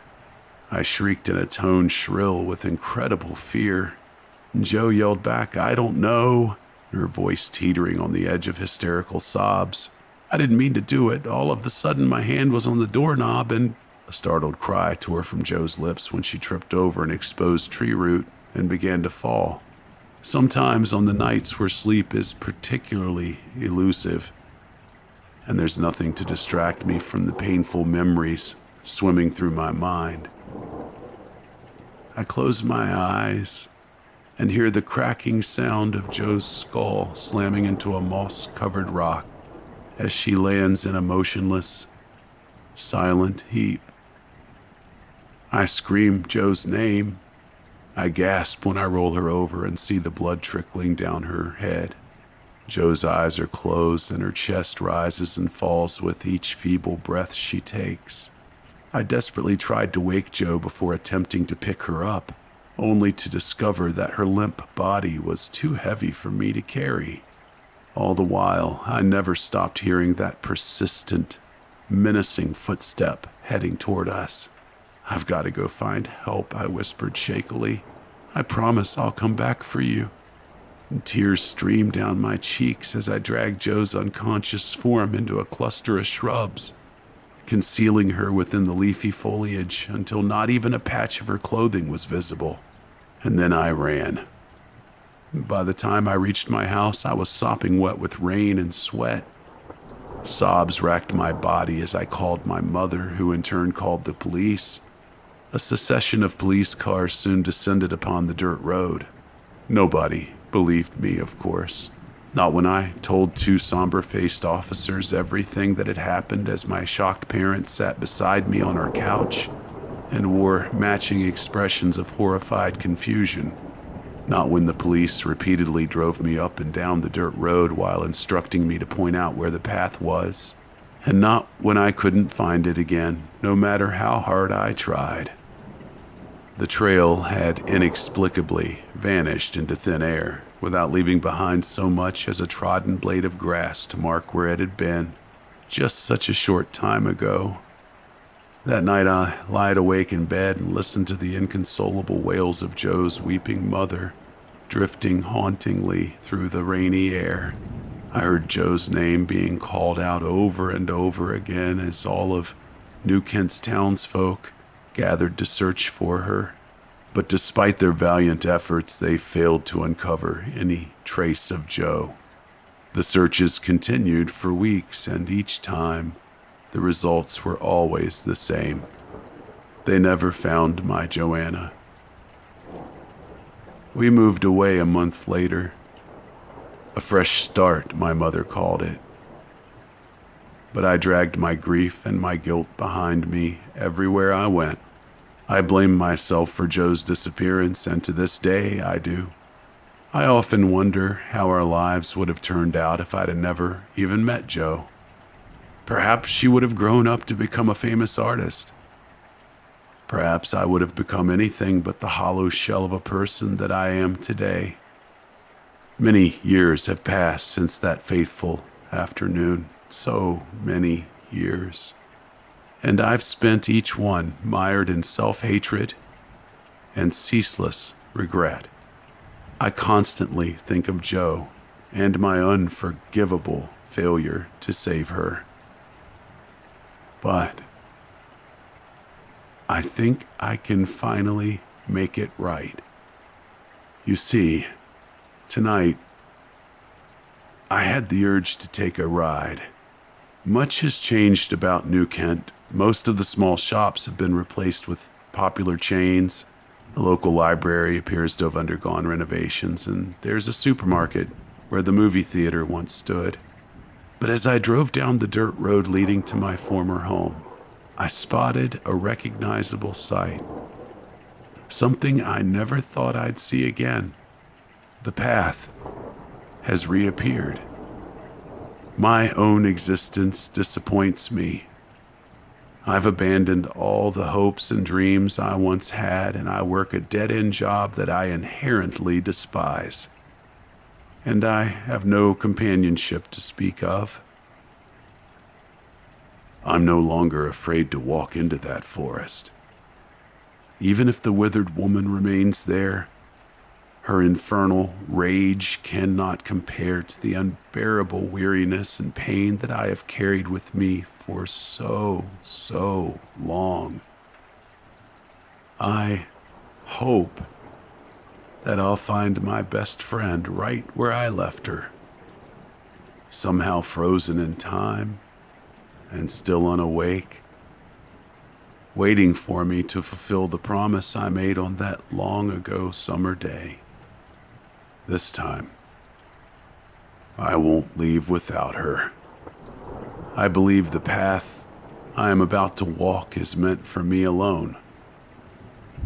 And if I never return, I don't think you'll be able to find me.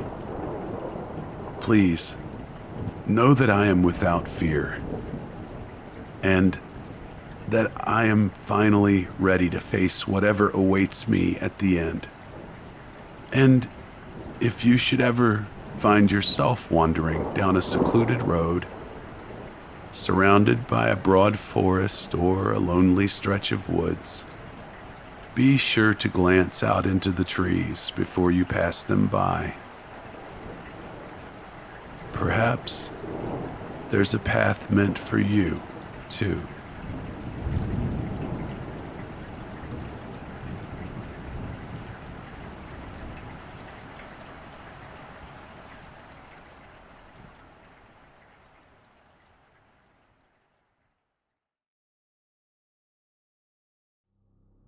I work as a caretaker at a private conservatory. Actually, secret might be a better word to describe it, since you'll never find any public information on it. It doesn't even have an official name, though my boss likes to call it the Silken Solarium, or the Widowmaker when he wants to make a pun. Visits are by invitation only, and I haven't the slightest idea if these guests are actually being charged some exorbitant fee to help maintain the place, or if my employer simply enjoys showing off his collection of exotic specimens now and then. The conservatory itself is a Gothic masterpiece of tinted glass, wrought iron, and dark purple bricks, with an equally ornate ivy-colored brick wall around the perimeter. We're a good way off of the closest highway and surrounded by woods, so not many people come here by accident. Some do, of course, but no, I'm getting ahead of myself. As unsettling as the place is to look at from the outside, it's even more disturbing inside. There are some tropical plants placed around the place for landscaping, rare and expensive, but ordinary enough. But the centerpiece of the conservatory are the spiders. Thousands and thousands and thousands of small black spiders with jewel-encrusted abdomens. Literally, they have actual crystals that grow in fractal patterns on their back segments of every possible color and hue that you can imagine.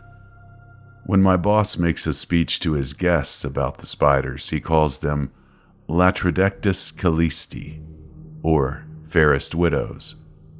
He brags that our conservatory is their last refuge, and that they aren't to be found anywhere else in the world.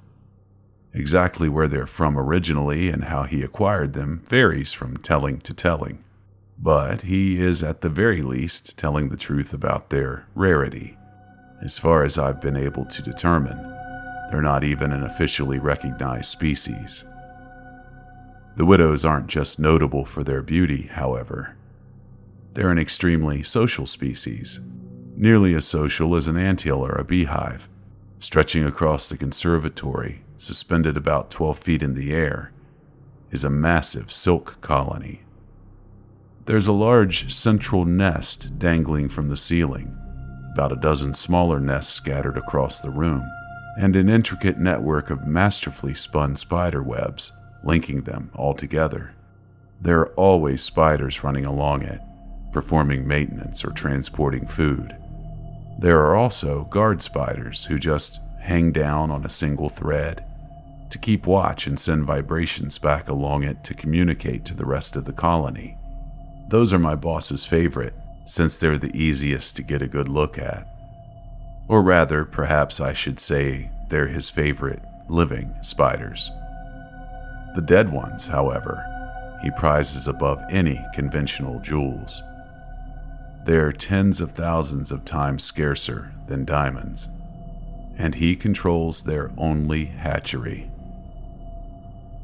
The dead spiders always get thrown from the nest, which I used to find unusual since I had thought species of the Black Widow genus were cannibals.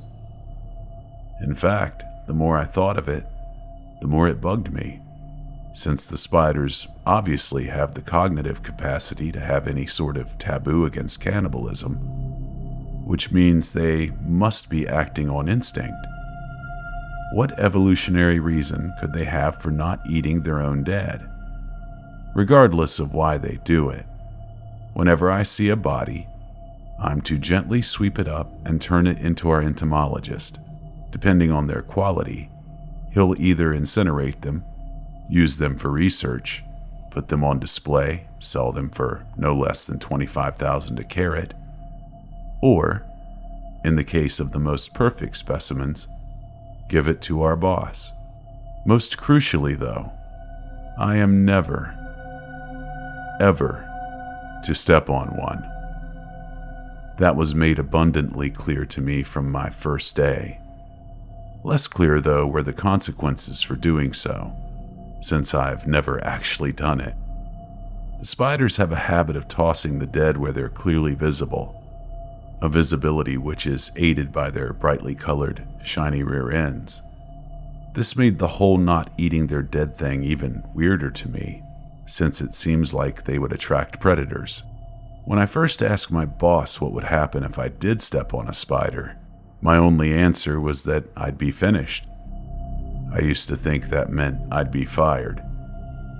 One of the more dangerous parts of my job is when I have to harvest their webs. Since our conservatory also doubles as a silk farm, it's nowhere near as valuable as the spiders themselves. But my boss takes great pride in our facility being the only source of naturally farmed spider silk in the world. On one occasion, when I think he was partially drunk, he went on an odd tirade about how these goats that had been genetically modified to produce spider silk proteins in their milk were abominations. Collecting the silk is pretty much like collecting honey. I even wear a modified beekeeper's suit and use smoke to incapacitate them. The only difference is I'm standing on a 10-foot ladder, and I have to be very selective about how much web I take and from where. The spiders don't really seem to mind too much if I take a small amount from a non-crucial section of the colony. But if they decide I'm threatening the integrity of the colony itself, they'll swarm. And with enough bites, their venom will cause fatal paralysis. My suit offers a little protection, but it's not airtight. The only real way to keep myself safe is to be mindful of what I'm doing and how the spiders are reacting to it. That's why I usually like to feed them first so that they're distracted. A couple of times a week, I release a gallon of live ladybugs into the enclosure. They're fairly accessible since organic farmers use them for pest control. And my boss likes them since he doesn't consider them icky enough to throw off the conservatory's aesthetic. My job isn't without its risks, but those can be mitigated easily enough with some planning, and I'm well compensated for my trouble. The only part of my job that I truly hate, the part that makes me think about resigning every time it happens, is what happens when we get an uninvited guest. It was winter, January, I think, the first time. It was already dark out, but no later than 6 p.m. The weather outside was nasty, and I was contemplating whether or not to risk driving home or stay overnight, when I heard an urgent, desperate banging at the front door. I immediately raced to the front foyer, and there on the other side of the glass was a blonde lady in a red coat and a dark gray scarf, already half buried in the snow. Tapping my security card to the reader, I pushed open the door just enough to let her in before letting it close and automatically lock. Come in, come in, come in," I ushered quickly. "What in God's name are you doing out on foot on a night like this?" "Oh, thank you. My car skidded off the fucking road and crashed into a ditch. I can't get it out." "That's still no excuse to be wandering around in this weather. You should have stayed with your vehicle. At least then you would have been warm." "Well, I couldn't call anyone because I must have forgotten my phone since it's not in my purse, and my tank was nearly empty, so I didn't think my vehicle would be able to keep me warm all night. That old road is deserted at the best of times, and I figured the odds of someone else coming along before I froze to death were worse than me reaching a farmhouse or something." She took off her gloves and began blowing air into her hands and then rapidly rubbing them together to warm them up. I diligently noted the wedding ring on her left hand, as I had been instructed to. "I'm terribly sorry to have intruded like this, but may I use your phone, please?" "I can make a call for you, but I can't let you use our phones directly." "What?" She was unable to contain the tinge of annoyance with me despite being at my mercy. "We're a conservatory for a critically endangered species of spider, So we have rather stringent security procedures. Only staff are allowed to use the phone lines. I can call a tow truck or any friends or family if you have a number for me." The woman sighed in resignation. She took out a pen and a scrap of paper from her pocket and jotted down a number. "That's my husband's cell, Alex Gifford.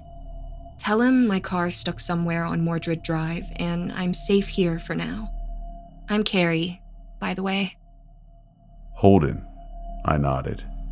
"You can hang your coat up and get yourself warm. I'll make the phone calls and get you some coffee."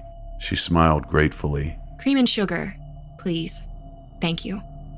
Which made my stomach roll since I knew damn well I wasn't going to call her husband. I left her there and headed for the administrative office, making sure to leave the door to the main exhibit open for her. After a couple of calls, albeit different calls than the ones I said I was going to make, I did head to the break room to make coffee, and then went to rejoin Mrs. Gifford with a steaming cup in each hand. As expected, she had wandered into the exhibit hall. She was staring up in wonder at the intricate webwork, the delicate silken threads glistening like iridescent glass and gently swaying from the movement of its bedazzled architects scurrying to and fro along its narrow filaments. "What are they?" she asked, bewildered, keeping her head pointed up towards the colony as she walked along the cobblestone path, paying no attention to where her feet struck the ground. "They're a rare species of black widows," I said, my eyes fixated on her feet, waiting for the inevitable. She approached one of the guard spiders, dangling just above her like a Christmas tree ornament, slowing, spinning around to give her a complete view of itself. "And these crystals, they're a part of their bodies?" she asked, studying it intently, likely unaware that it was studying her as well. "They are. They make them with the minerals from their diet, sort of like how oysters make pearls. Spider-born organic gemstones are highly sought after, as you can imagine, which is why they're endangered. As far as I know, they're actually extinct in the wild." "I've never even heard of such a thing. And I never thought that spiders could be so beautiful." The guard spider let out some more thread to get a little closer to her, and she began reaching out her hand to touch it. "I wouldn't do that, ma'am," I advised, despite knowing it wouldn't ultimately make a difference. "These are still widows and they're venomous. Come join me over here and we can admire them from a safe distance while we wait for your husband." "He's coming to get me? In this storm?" she asked, her incredulity distracting her from the novelty of the fairest widows. She turned around and began marching toward me. "You have to let me use the phone. I can't let him risk his life when I'm perfectly safe now." She didn't even hear it. That horrid, sickening, crunching noise when she stepped on the dead spider.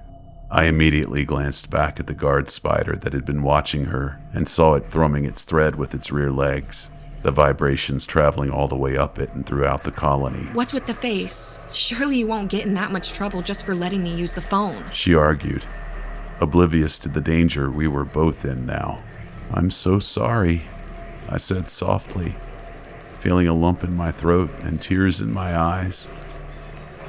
I dropped the coffees and ran back to the exit. I slammed it shut and sealed her in the exhibit hall. Within seconds, she had caught up and was banging on the glass doors. "What the hell are you doing?" she demanded. I just pointed behind her, shaking my head helplessly.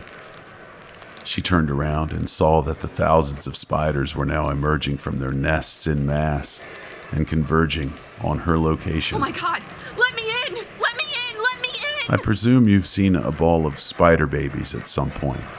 Picture that, but the size of a basketball court. I wish I could have. "Let me in! Let me in! I Let really me do. in!" But they had seen her trample a dead widow. And that is a crime which they cannot forgive. I heard her muffled screams through the glass doors as dozens and then hundreds and then thousands of the spiders dropped down upon her. She swatted desperately as they buried themselves into her hair and beneath her clothes, covering every possible segment of her body. Her screams of terror were suddenly interjected with torturous cries of pain as hundreds of pairs of venomous fangs dug into her flesh nearly simultaneously. Those sharp cries turned to anguished wails and convulsing grimaces as the venom coursed through her veins, destroying muscle tissue and burning her up from the inside. She tried to run, but the surprisingly devious spiders had already strung a tripline behind her, felling her to the ground. She tried to force herself back up, but her muscles were already too badly damaged for that. Instead, all she could do was manage to turn her head towards me, letting me see her final expression of shocked horror and betrayal before the spiders completely swarmed over her limp body. I watched as the entire colony worked together to cocoon her in silk, and then with over 1,000 tiny little drag lines, they reeled her up into the main nest. I was too petrified to move for at least a solid minute. But when I was able to move again, the first thing I did was drop to my knees and vomit. The little blighters didn't waste any time on this one, did they? My boss callously asked as he stood atop the ladder and examined the cocoon carcass that was now safely inside the central nest. So, my boss.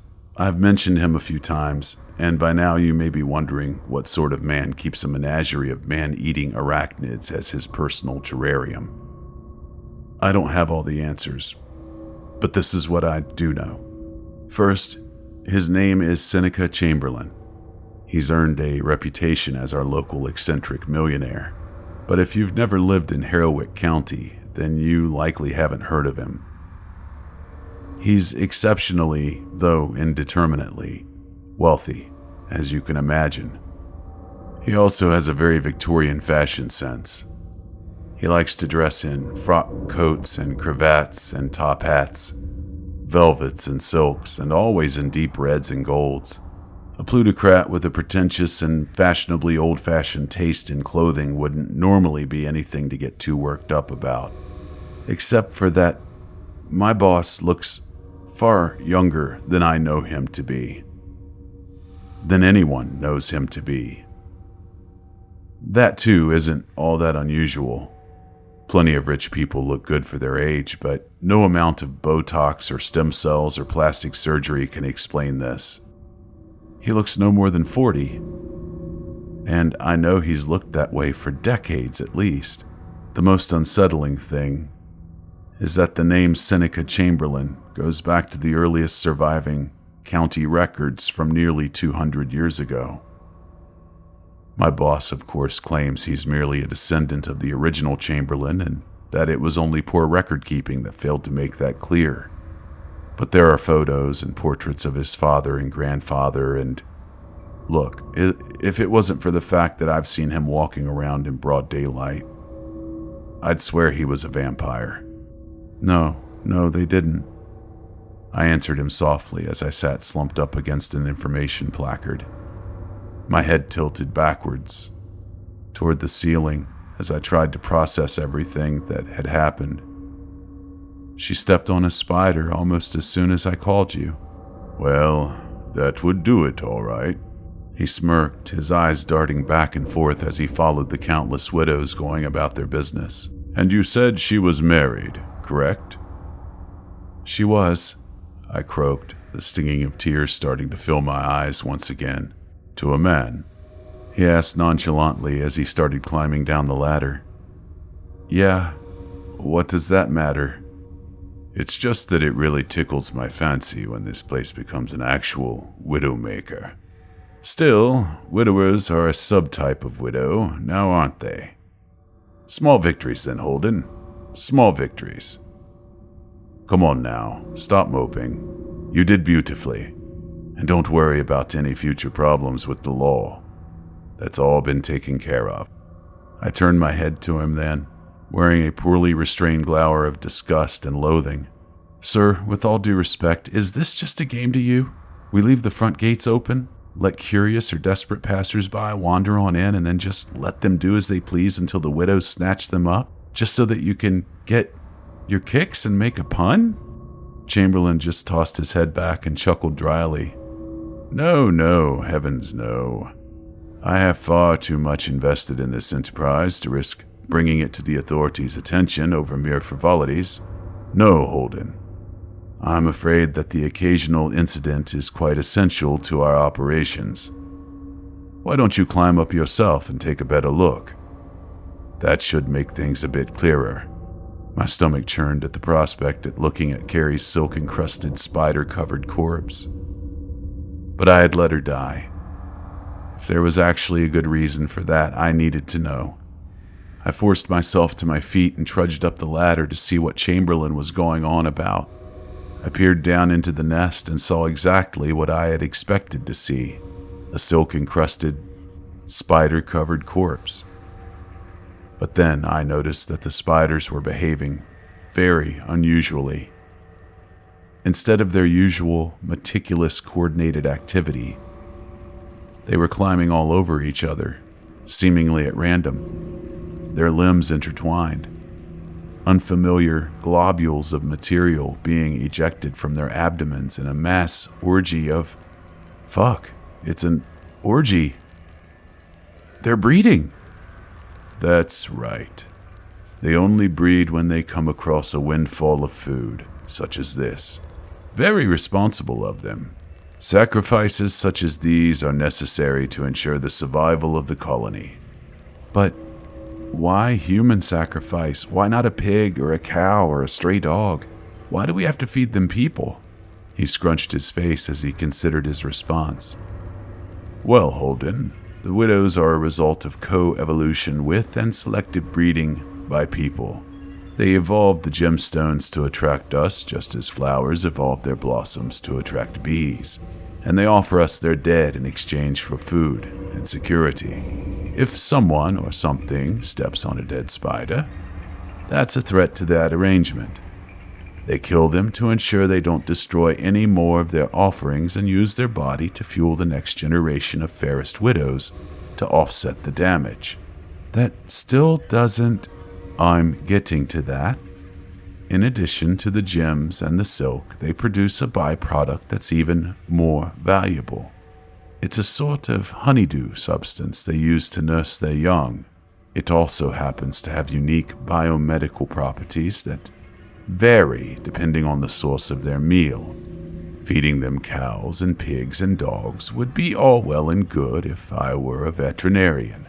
But as it stands, my clientele are of an exclusively human variety, and thus I need dew made from exclusively human stock. I climbed down from the ladder, my outrage subsiding somewhat as what he said began to sink in. Unique biomedical properties? I asked curiously, examining his ageless face as closely as I dared. Precisely. He smirked knowingly, turning to take his leave. Once they finish the poor woman off, they'll package the dew in silk satchels and hang some of them out as an offering. I can trust you with their collection, yes? I hesitated briefly, trying to work up the courage to storm out on moral grounds and report him to the police, but I was already a willing accessory, and it wasn't like I didn't know this was going to happen when I took this job. And if I did try anything, there was no conceivable way that wouldn't end with me dead and Chamberlain getting off scot-free. Accepting the futility of resistance, I sighed heavily and nodded. Good man. Speak with the entomologist first. He'll walk you through the procedure, Chamberlain said as he headed for the exit. And I realize this goes without saying, but drop or steal even a single satchel of dew, and being devoured by the widows will be the least of your worries. The glass door snapped shut as he left me alone with my thoughts. The corpse of a woman that I'd helped murder, and thousands of spiders turning it into eggs and immortal honeydew. I suppose my earlier suppositions about my boss hadn't been completely off. He is a vampire, just in a roundabout sort of way.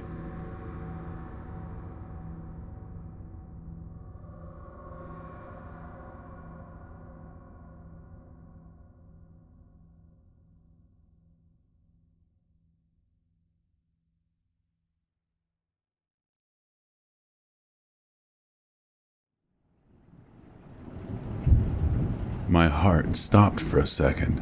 In the distance, a castle towered over the rest of the landscape.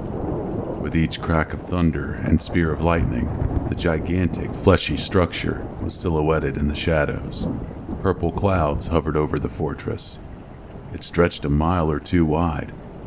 In the center was a spire that rose into the sky, almost up to the clouds. Everything went black for a second. With the boom of thunder, a blue lance shot across the sky and lit up the castle again. At the top of the tower was a bulbous yellow eye. A dark pupil sat in the middle. The eye blinked, and everything went dark again. The castle brought back all the memories of my fighting days in Oklahoma. The last time I'd seen one of these fortresses was out in the sprawling Okie countryside. Another freedom fighter once said to me, "They make them castles 'cause they're trying to show us who's king now." Afterwards, he chuckled, cracked his neck, and said, "I show 'em who's king." The next day, I found his body on the battlefield, in 6 different places. My Humvee's headlights illuminated the road ahead of me. Rats scurried across the street. Rain beat against the windows. I had flashbacks from the day before. The sound of thunder replaced the singing of the cannons, and the rain was the dull drone of gunshots. I reached the edge of the parking lot. The movie theater was decaying. Moss and lichen draped the cracking walls like Christmas tinsel. 2 letters were still left hanging on the side. TH, they read. The rest had fallen and shattered on the pavement. I rolled to a halt by the front entry doors. Vines dangled from the overhang. I paused for a moment when a distant scream echoed in my mind. Another flashback. Another mutilated corpse. I threw the Humvee into park, stole the key from the ignition and lifted my helmet onto my head, turning on the night vision. I stepped out of the Humvee, the world shaded green by night vision. Fleshy tentacles tickled the air, sticking out from behind an abandoned hover speeder in the parking lot. When I blinked, the tentacles were gone. My insides were wriggling like worms. I shivered.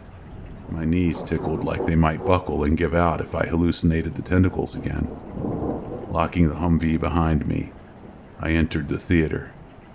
A blurred figure stood in the distance by the snack bar, obscured by the helmet's low-quality optics.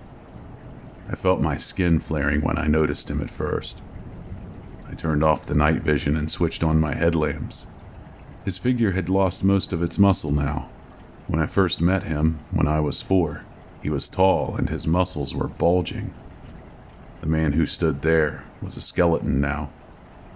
He held a moldy paper cup in his hand, eyeing it down behind the mask of his helmet. "Maybe cut your lights," he whispered, his voice echoing across the theater. "Right," I said. "Sorry." I heard his footsteps as he approached me, reaching out a hand to shake mine. I gripped it and shook, looking into the mask that covered his face. Its appearance was distorted through the night vision, but I could see markings and paintings over his suit of armor. A rifle was slung over his shoulder, and he wore a bandolier stocked with grenades and flares. "It's been a long time," I grinned. "Only been 4 years," he shrugged, snickering. "How's that drink?" I asked. He scoffed.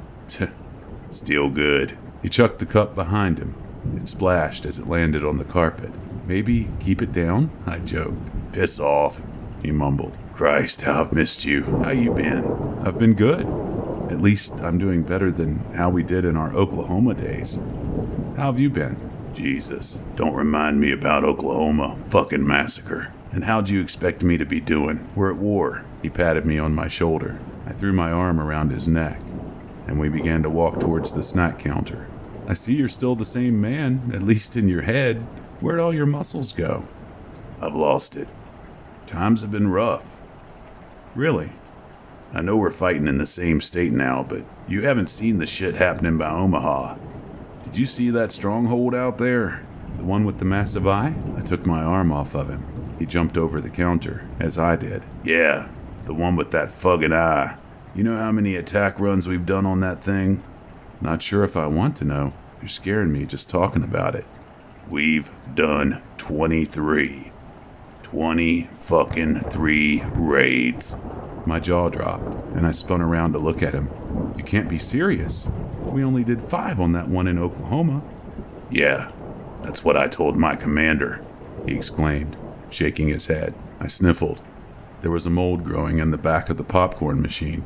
The glass was shattered, leaving behind a thin metal frame. I imagined it being full of butter-scented, fluffy popcorn. More flashbacks this time, ones of childhood memories. Skateboarding downtown, lifting in the mornings before soccer, getting stranded on a country road at 3 a.m. Remember that time when we got kicked out of the movie theater with Martin and Xander? I asked. He turned to me. I tried to imagine what he looked like underneath the helmet's mask. I hoped there was a smile underneath that. Was that the time where you launched a bowl full across the theater, and then you and Xander started fighting with it? And then came the usher. You goddamn idiots, he sneered. Oh, well, let's hear all about the bright ideas you had then. Not getting kicked out? I froze. Then I snickered to myself. I guess you and Martin were the smarter of us 4. I stepped over a pile of glass, watching a spider crawl along the wall. Very observant of you. I'm a very observant person, I said. The spider trundled towards a drink dispenser, just as I've observed this drink machine. I pointed at it. Fascinating. Would you not agree, my acquaintance? He coughed and shook his head. Like I said, you and Xander, goddamn idiots. Observe, comrade, I said, reaching out a hand. I pressed the black plastic lever that extended down from one of the soda dispensers. The lever snapped as a dollop of frigid slush splashed out of the machine. It coated my leather glove in muck. I cursed, tore my hand away, and shook off the goop. He chuckled for a moment, his arms crossed, leaning against the countertop. There was a spider making its way across the front of his helmet. There's a spider. I know, he said, smacking it and then shaking his gloved hand. Listen, man, I got a lot to tell you, and it's not exactly good news. Yeah? I asked. He nodded his head. I'd love to stay here and talk for a while. I'd probably die for it, to be honest. But you and I have both got duties. We're already breaking them a little by even being here. So, why'd you call me out here then? Just to see me for a bit? Or what? He shook his head. I chewed on the inside of my cheek, listening as the rain came down harder. A bolt of lightning flashed through the glass wall on the other end of the lobby. We'll get to that, but I do want to say a few things. I stepped back a little, crunching the glass beneath my boots. I leaned against the drink machine, hearing a definite snap as I touched the plastic. Another splash of murky water dribbled from inside. I'm all ears, Captain. Great. You're gonna need those. He drew in a long breath and let out a heavy sigh. The thunder rumbled again. I think I'm gonna be a dead man after a few days. That's the honest truth. Don't say that. There's only 100 men left in the Omaha Company. Haven't you heard? I struggled to say the words. You're kidding. Last Saturday, the Ravenous came. Or at least 1,000 of them. They killed 300 of us. You probably didn't hear about it because the rest of the insurgency doesn't want you to know about it. We didn't stand a chance. They knew where every single one of us was. I don't know how, but they knew where every base, hideout, stronghold, and foxhole was at. A few even got found in the tunnels. And now, with only 100 of us left, we're nothing against the second wave. It's coming. I don't know when, but it won't be long. It feels like they spared us, almost. You know what they can do. I swallowed the lump in my throat.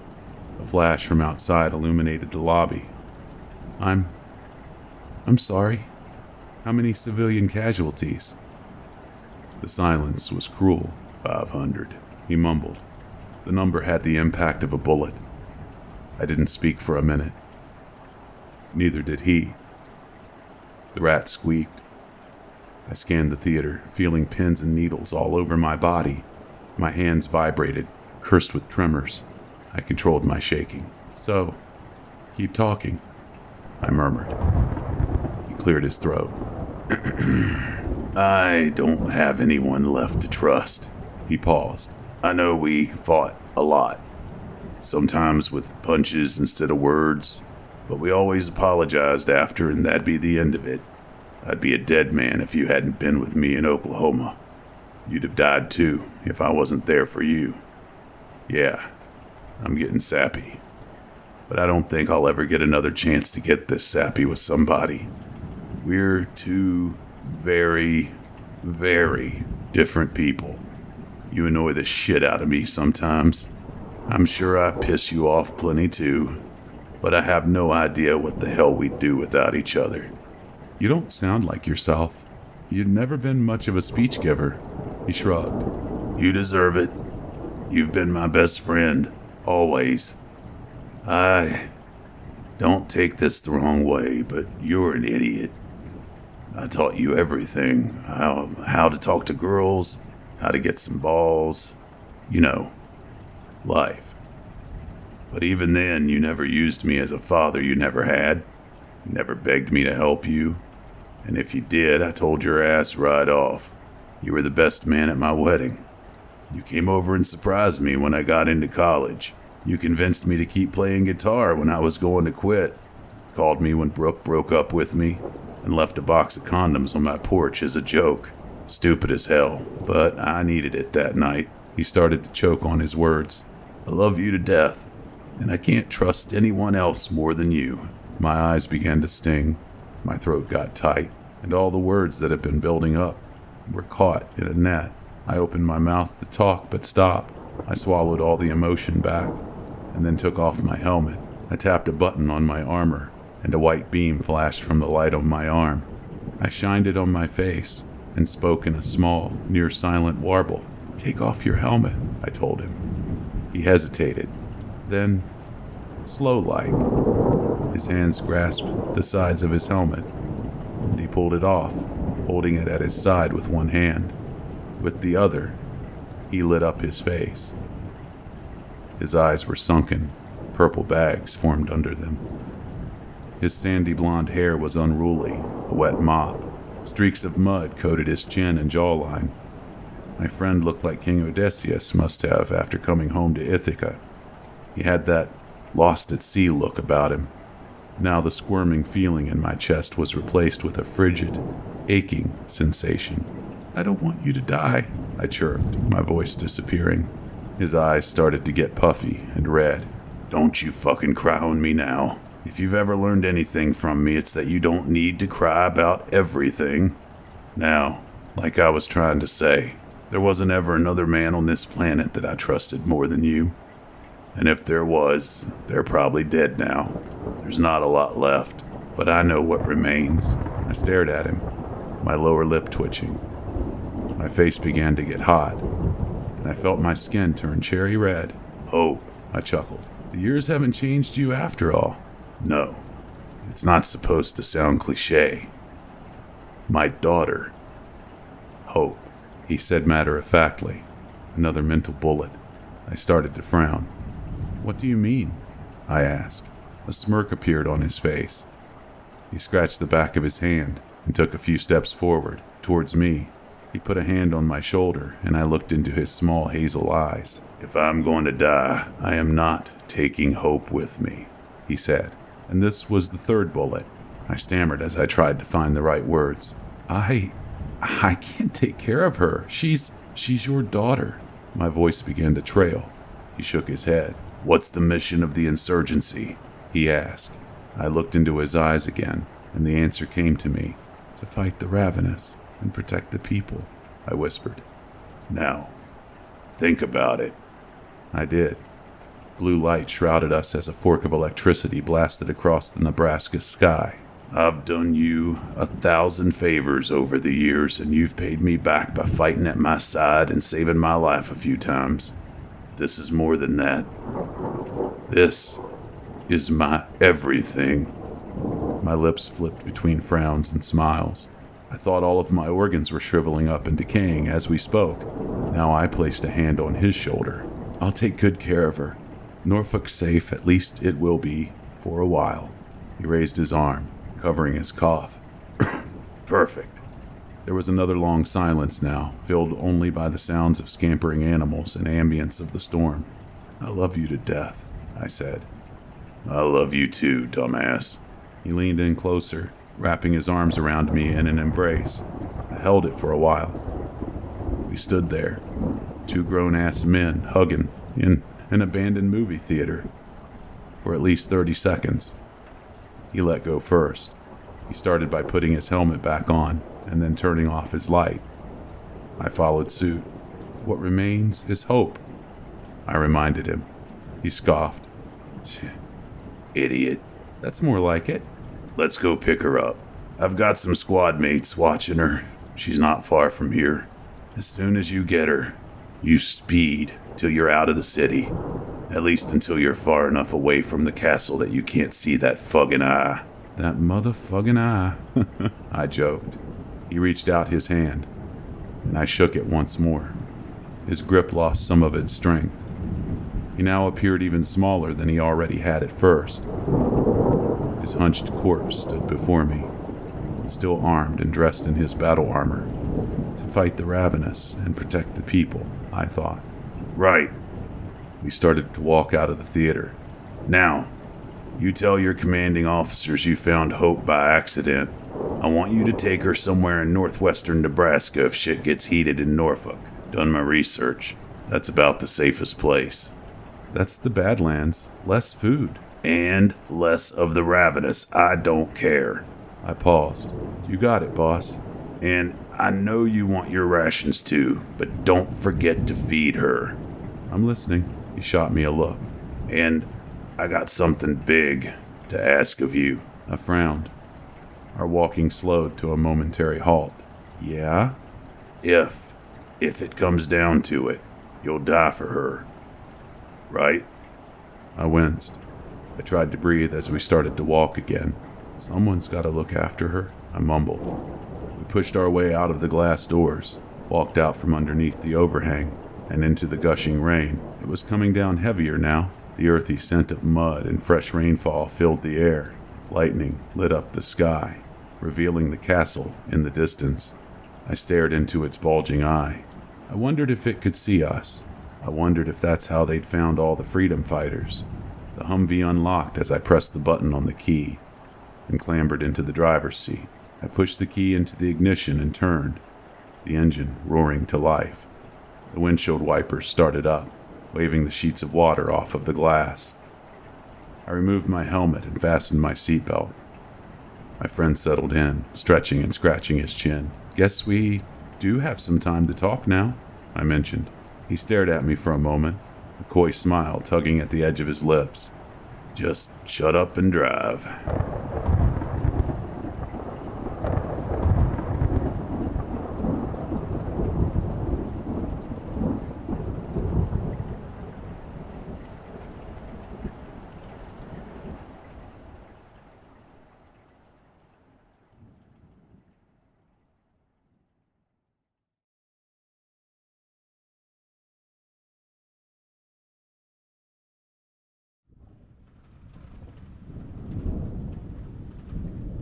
Father Joseph was older, but he still managed to chip in more than his fair share. As a testament to his vitality, he often spent long evenings in the confessional, staying well after regular hours, just in case the random wayward soul wandered in. As a devoted and concerned servant, Sister Sarah made it a point to stick around as long as Father Joseph did. One never knew what mischief might ensue, after all. Father Joseph was on the verge of calling it a night when he heard the squeaking of the cathedral's doors. Footfalls drew near, and then the guest entered the confessional. Father Joseph waited, with practiced interest. "Forgive me, Father, for I have sinned." A man's voice, deep and self-assured. "How long has it been since your last confession, my son?" "A little while." "I suppose you have things to confess, then." "In fact, I do." There was a brief pause. "But where to begin?" "I often find the beginning a good place to start." "Normally I would agree, but sometimes the gravity of a particular sin dictates a different course." Are you in possession of such a sin? Perhaps. Well, my son, perhaps it would do you well to confess it before you lose your nerve. One question, Father. What I say to you here stays between you and me, no matter what, right? And the Almighty God. On that, you have my solemn word. Good. Then, it's like this. I murdered my wife and framed my business partner for the killings. Father Joseph had been drifting. It had been a long day, but no more. He was fully in the moment. You murdered and framed? Are you sure? Quite. I slit my wife's throat, and just today my business partner was convicted of the crime. Father Joseph was taken aback. He'd not been expecting anything of the sort, and was at a loss. He began whispering a little prayer. What do you think, Father? What should I get? A dozen Hail Marys? Maybe a few Our Fathers sprinkled on top? The man heard nothing but Father Joseph's unintelligible whispers. Father, I don't have all night. What's my penance? Fair enough, Father Joseph said aloud. There is no penance. The Lord says you're fucked. What? What? What did you say, old man? The Lord says, Father Joseph began as he slid open the screen between the confessional's two chambers. Go fuck yourself. With shocking alacrity, Father Joseph thrust his steely blade through the opening and into the man's throat. For good measure, he yanked the blade hard right, creating a gaping wound. The man bled out in seconds. Sister Sarah, clean up on aisle 3. Sister Sarah soon arrived with her mop bucket and other supplies. This new covenant, I can see its merits, but you might be served well to tone down the giddiness. Perhaps. The pair gazed somberly at the man's corpse, and then began to giggle.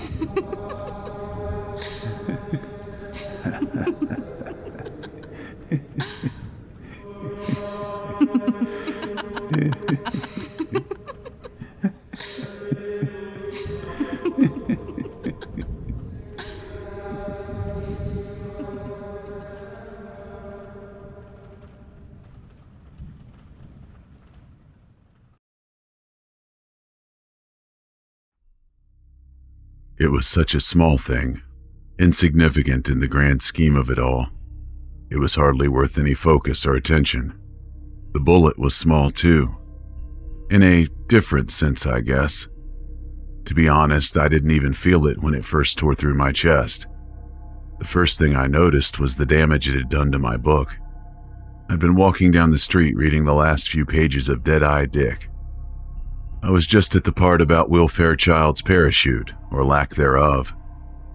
When it happened, there was a loud bang, but before I could even register the sound, the pages of the book I'd been reading exploded outward and spilled out onto the street.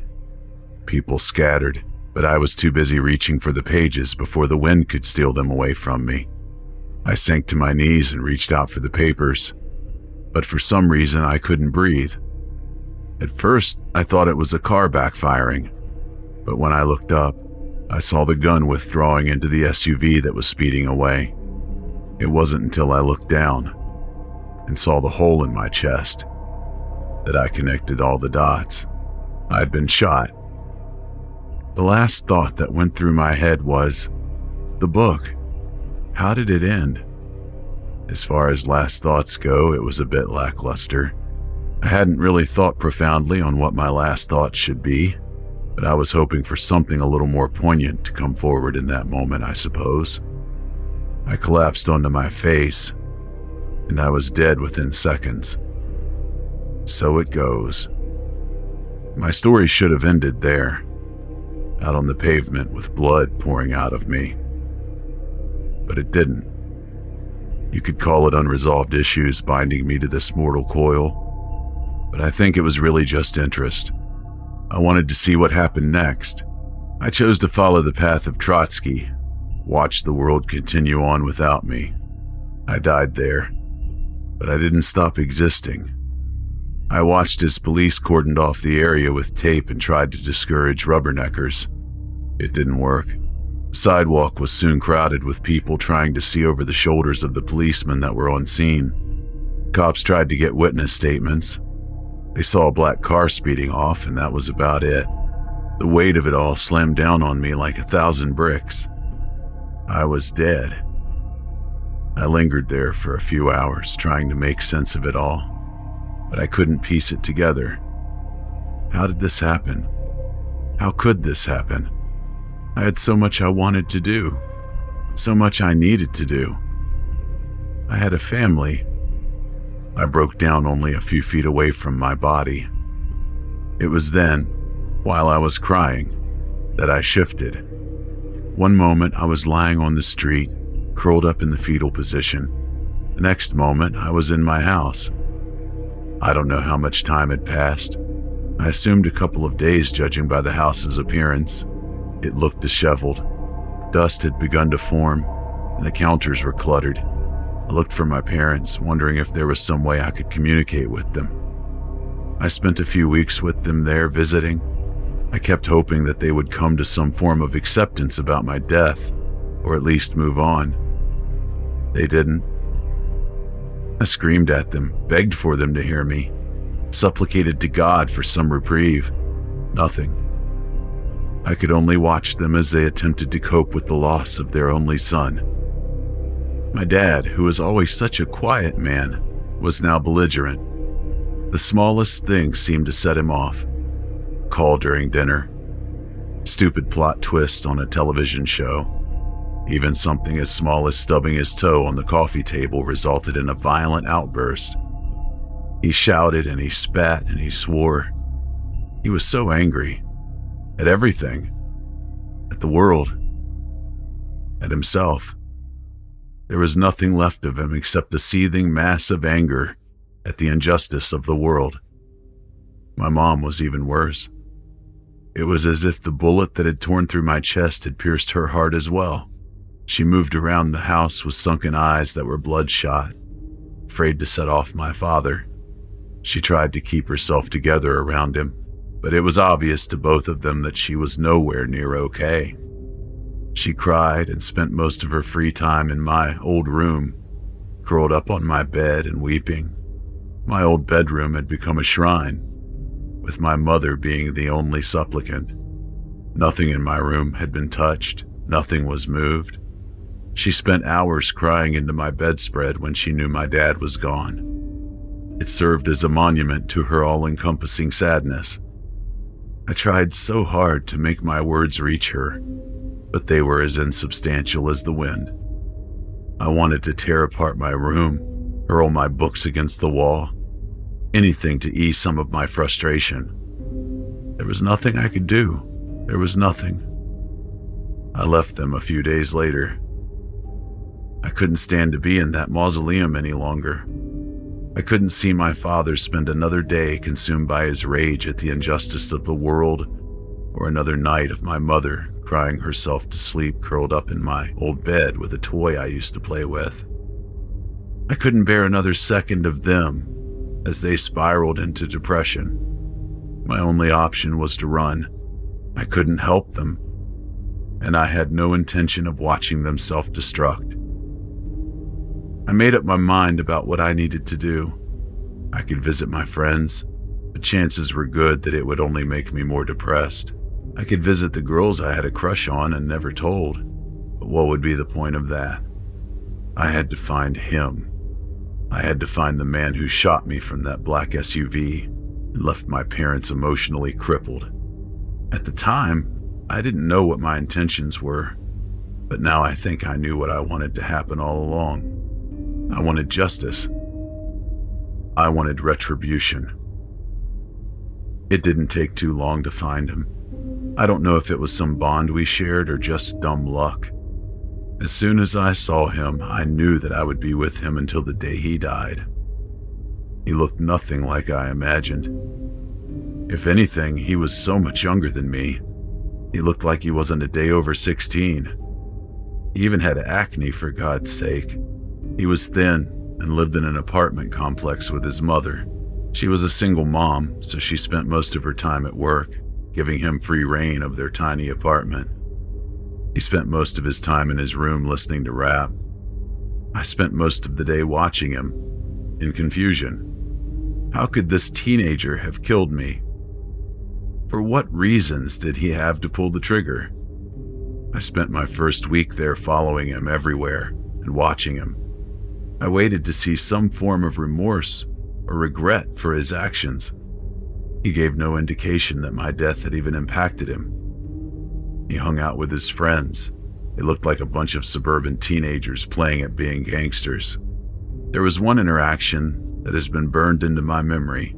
He had a friend over and they were both in his room, crowded around his window, taking turns passing a joint back and forth. With each inhale, both erupted in a flurry of coughs, betraying their obvious attempts to mask their inexperience. When they were both sufficiently stoned, his friend started in on him about the drive-by, asked him how he felt when he pulled the trigger, and he said it was just a twitch of the finger, nothing more. And his friend said, "But you could get caught. I mean, you killed." My murderer said, "The cops ain't gonna do shit. Just another drive-by. Just another typical Sunday." And as for that punk I capped, his dumb ass was in the wrong place at the wrong time. It was all part of initiation. Now the others will know we are serious.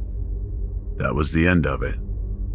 They tried their best to air the pot smell out of the room, but the words he spoke hung around me like a malicious miasma. Those words echoed around in my brain, beating and tearing into me. I made myself a promise as I stood watching them joke and laugh. I would return the favor. I would drill my words into him like a bullet through his chest. Every night, as he lay in his bed, I glided up to his sleeping form, and I bent down and I whispered into his ear. I whispered of the horrible fate that awaited him. I murmured my murderous machinations to him throughout the night.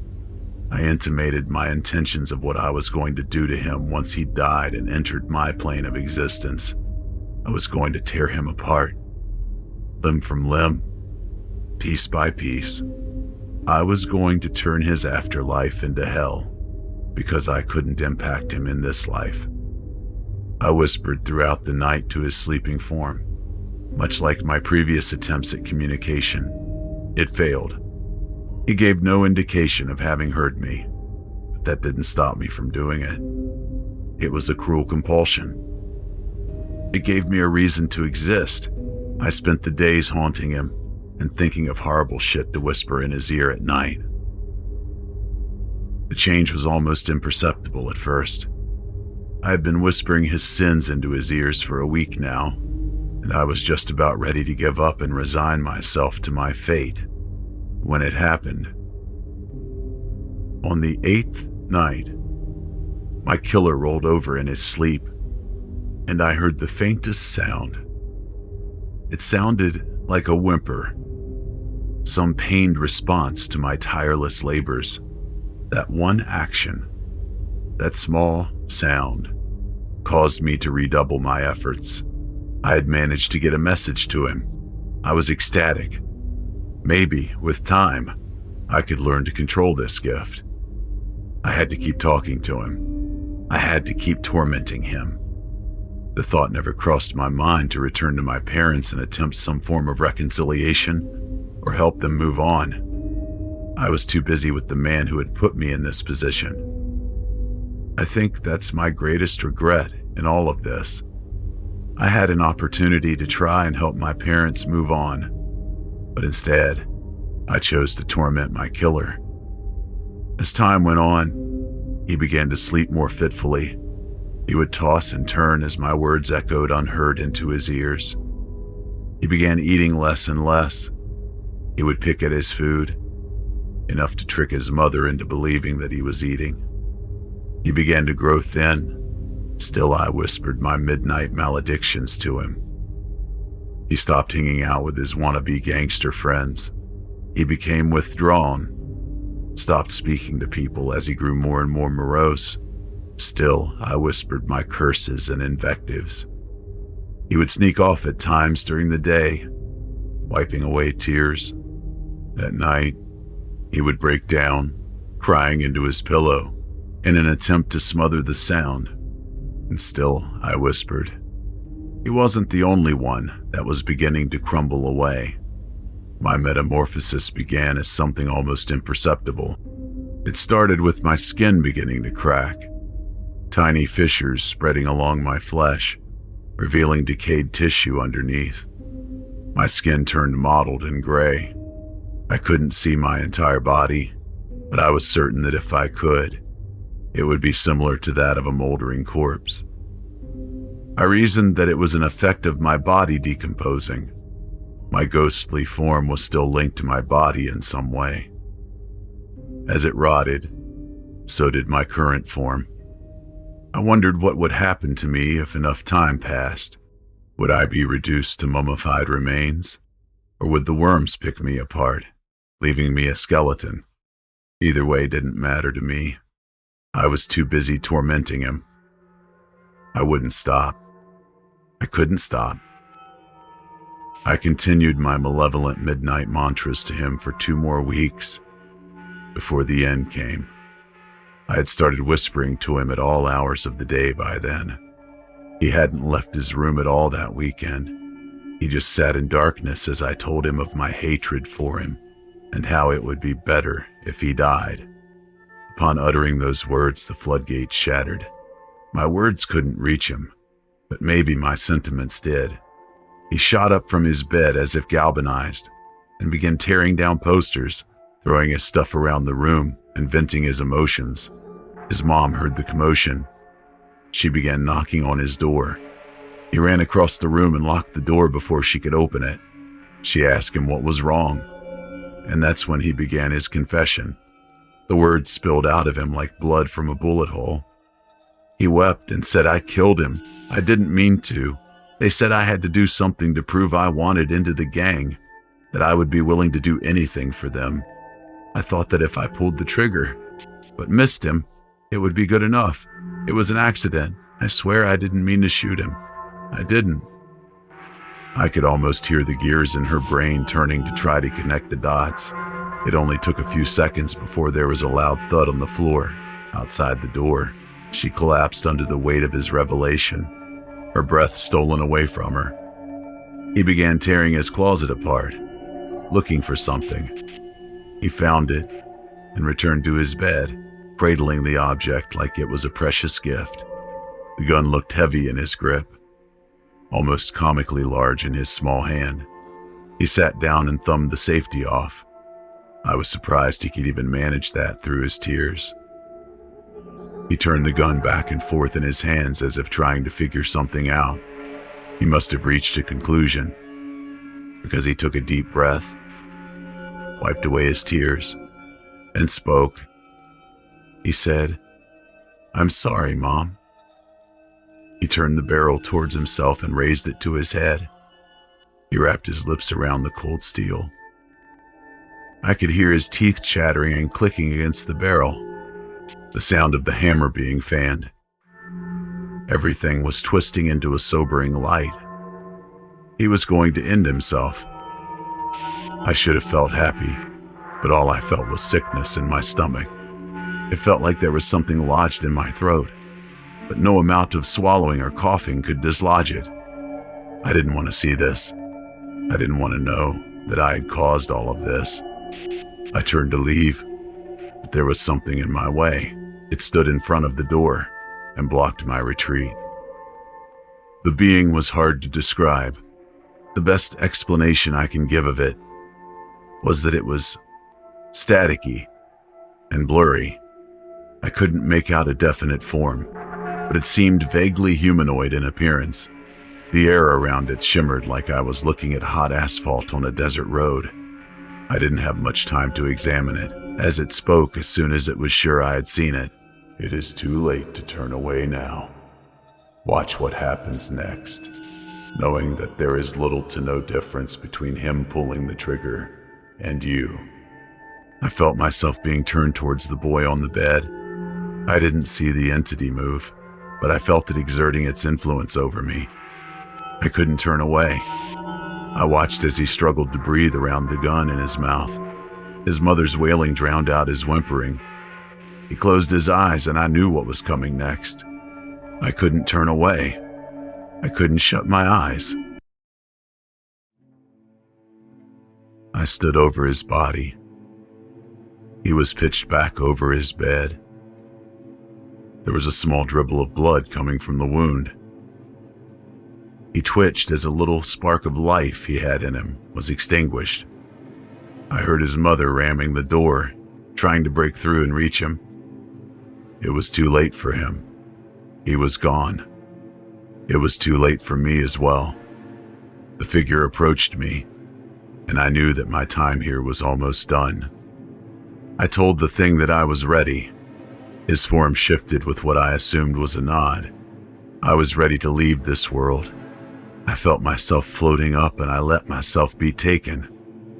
I sank into myself and began to weep again. I thought I wanted revenge. This all felt wrong. I had taken his life just like he'd taken mine. The only difference between us was intention. He hadn't meant to kill me. I had meant to kill him. The being tried to carry me, but it wasn't long before I felt myself sinking through his embrace. My soul was far too heavy to be carried up. I wish I could say that the years passed by in the blink of an eye, but that wouldn't be the truth. They drag by slowly, and I suffer under each crawling hour. I filled the first few years watching my parents, unable to do anything as they self-destructed. I thought the news of my killer's confession would bring some form of solace to them, but it didn't. If anything, it only made matters worse. My father began drinking himself into oblivion. He would stay out at all hours of the night and wouldn't return home until he could barely walk. Sometimes he would pick a fight in the bar, just trying to forget about what happened to me. It never worked. His last moments were actually in the alley behind a bar, 4 years after my death. He picked a fight with a kid who he unjustly blamed for his shortcomings. The man laid him out in the alley with a single punch and left him there. As he was face first on the concrete, he drowned in his own vomit. My mother's end was no better. The news of my father's death was too much for her. She survived a few months after his death, but her heart wasn't in it. She swallowed a bottle of pain pills left over from an old surgery. She spent her last moments on my bed, waiting to go, with an old sweater I used to wear, laying across her lap. She reached out as if she could see me standing only a few feet away from her. She couldn't. If she did, she would have cried out in terror. I had deteriorated so much by that point that I wasn't even recognizable. My eyes had become withered in my head, but I can still see. My skin has become leathery and cracked, but I can still feel. The worst part of it, I know why I'm stuck here. The afterlife has been barred to me. I am trapped here, left to watch the world that I no longer care about. It took a few more years for me to figure it out. By this time, all my friends had passed away, and I had nothing to occupy my time except my thoughts. I finally figured out why I looked this way. It had nothing to do with my corpse. My appearance was directly impacted by my interaction with that boy who killed me. It wasn't due to my body decomposing. It was my soul, rotting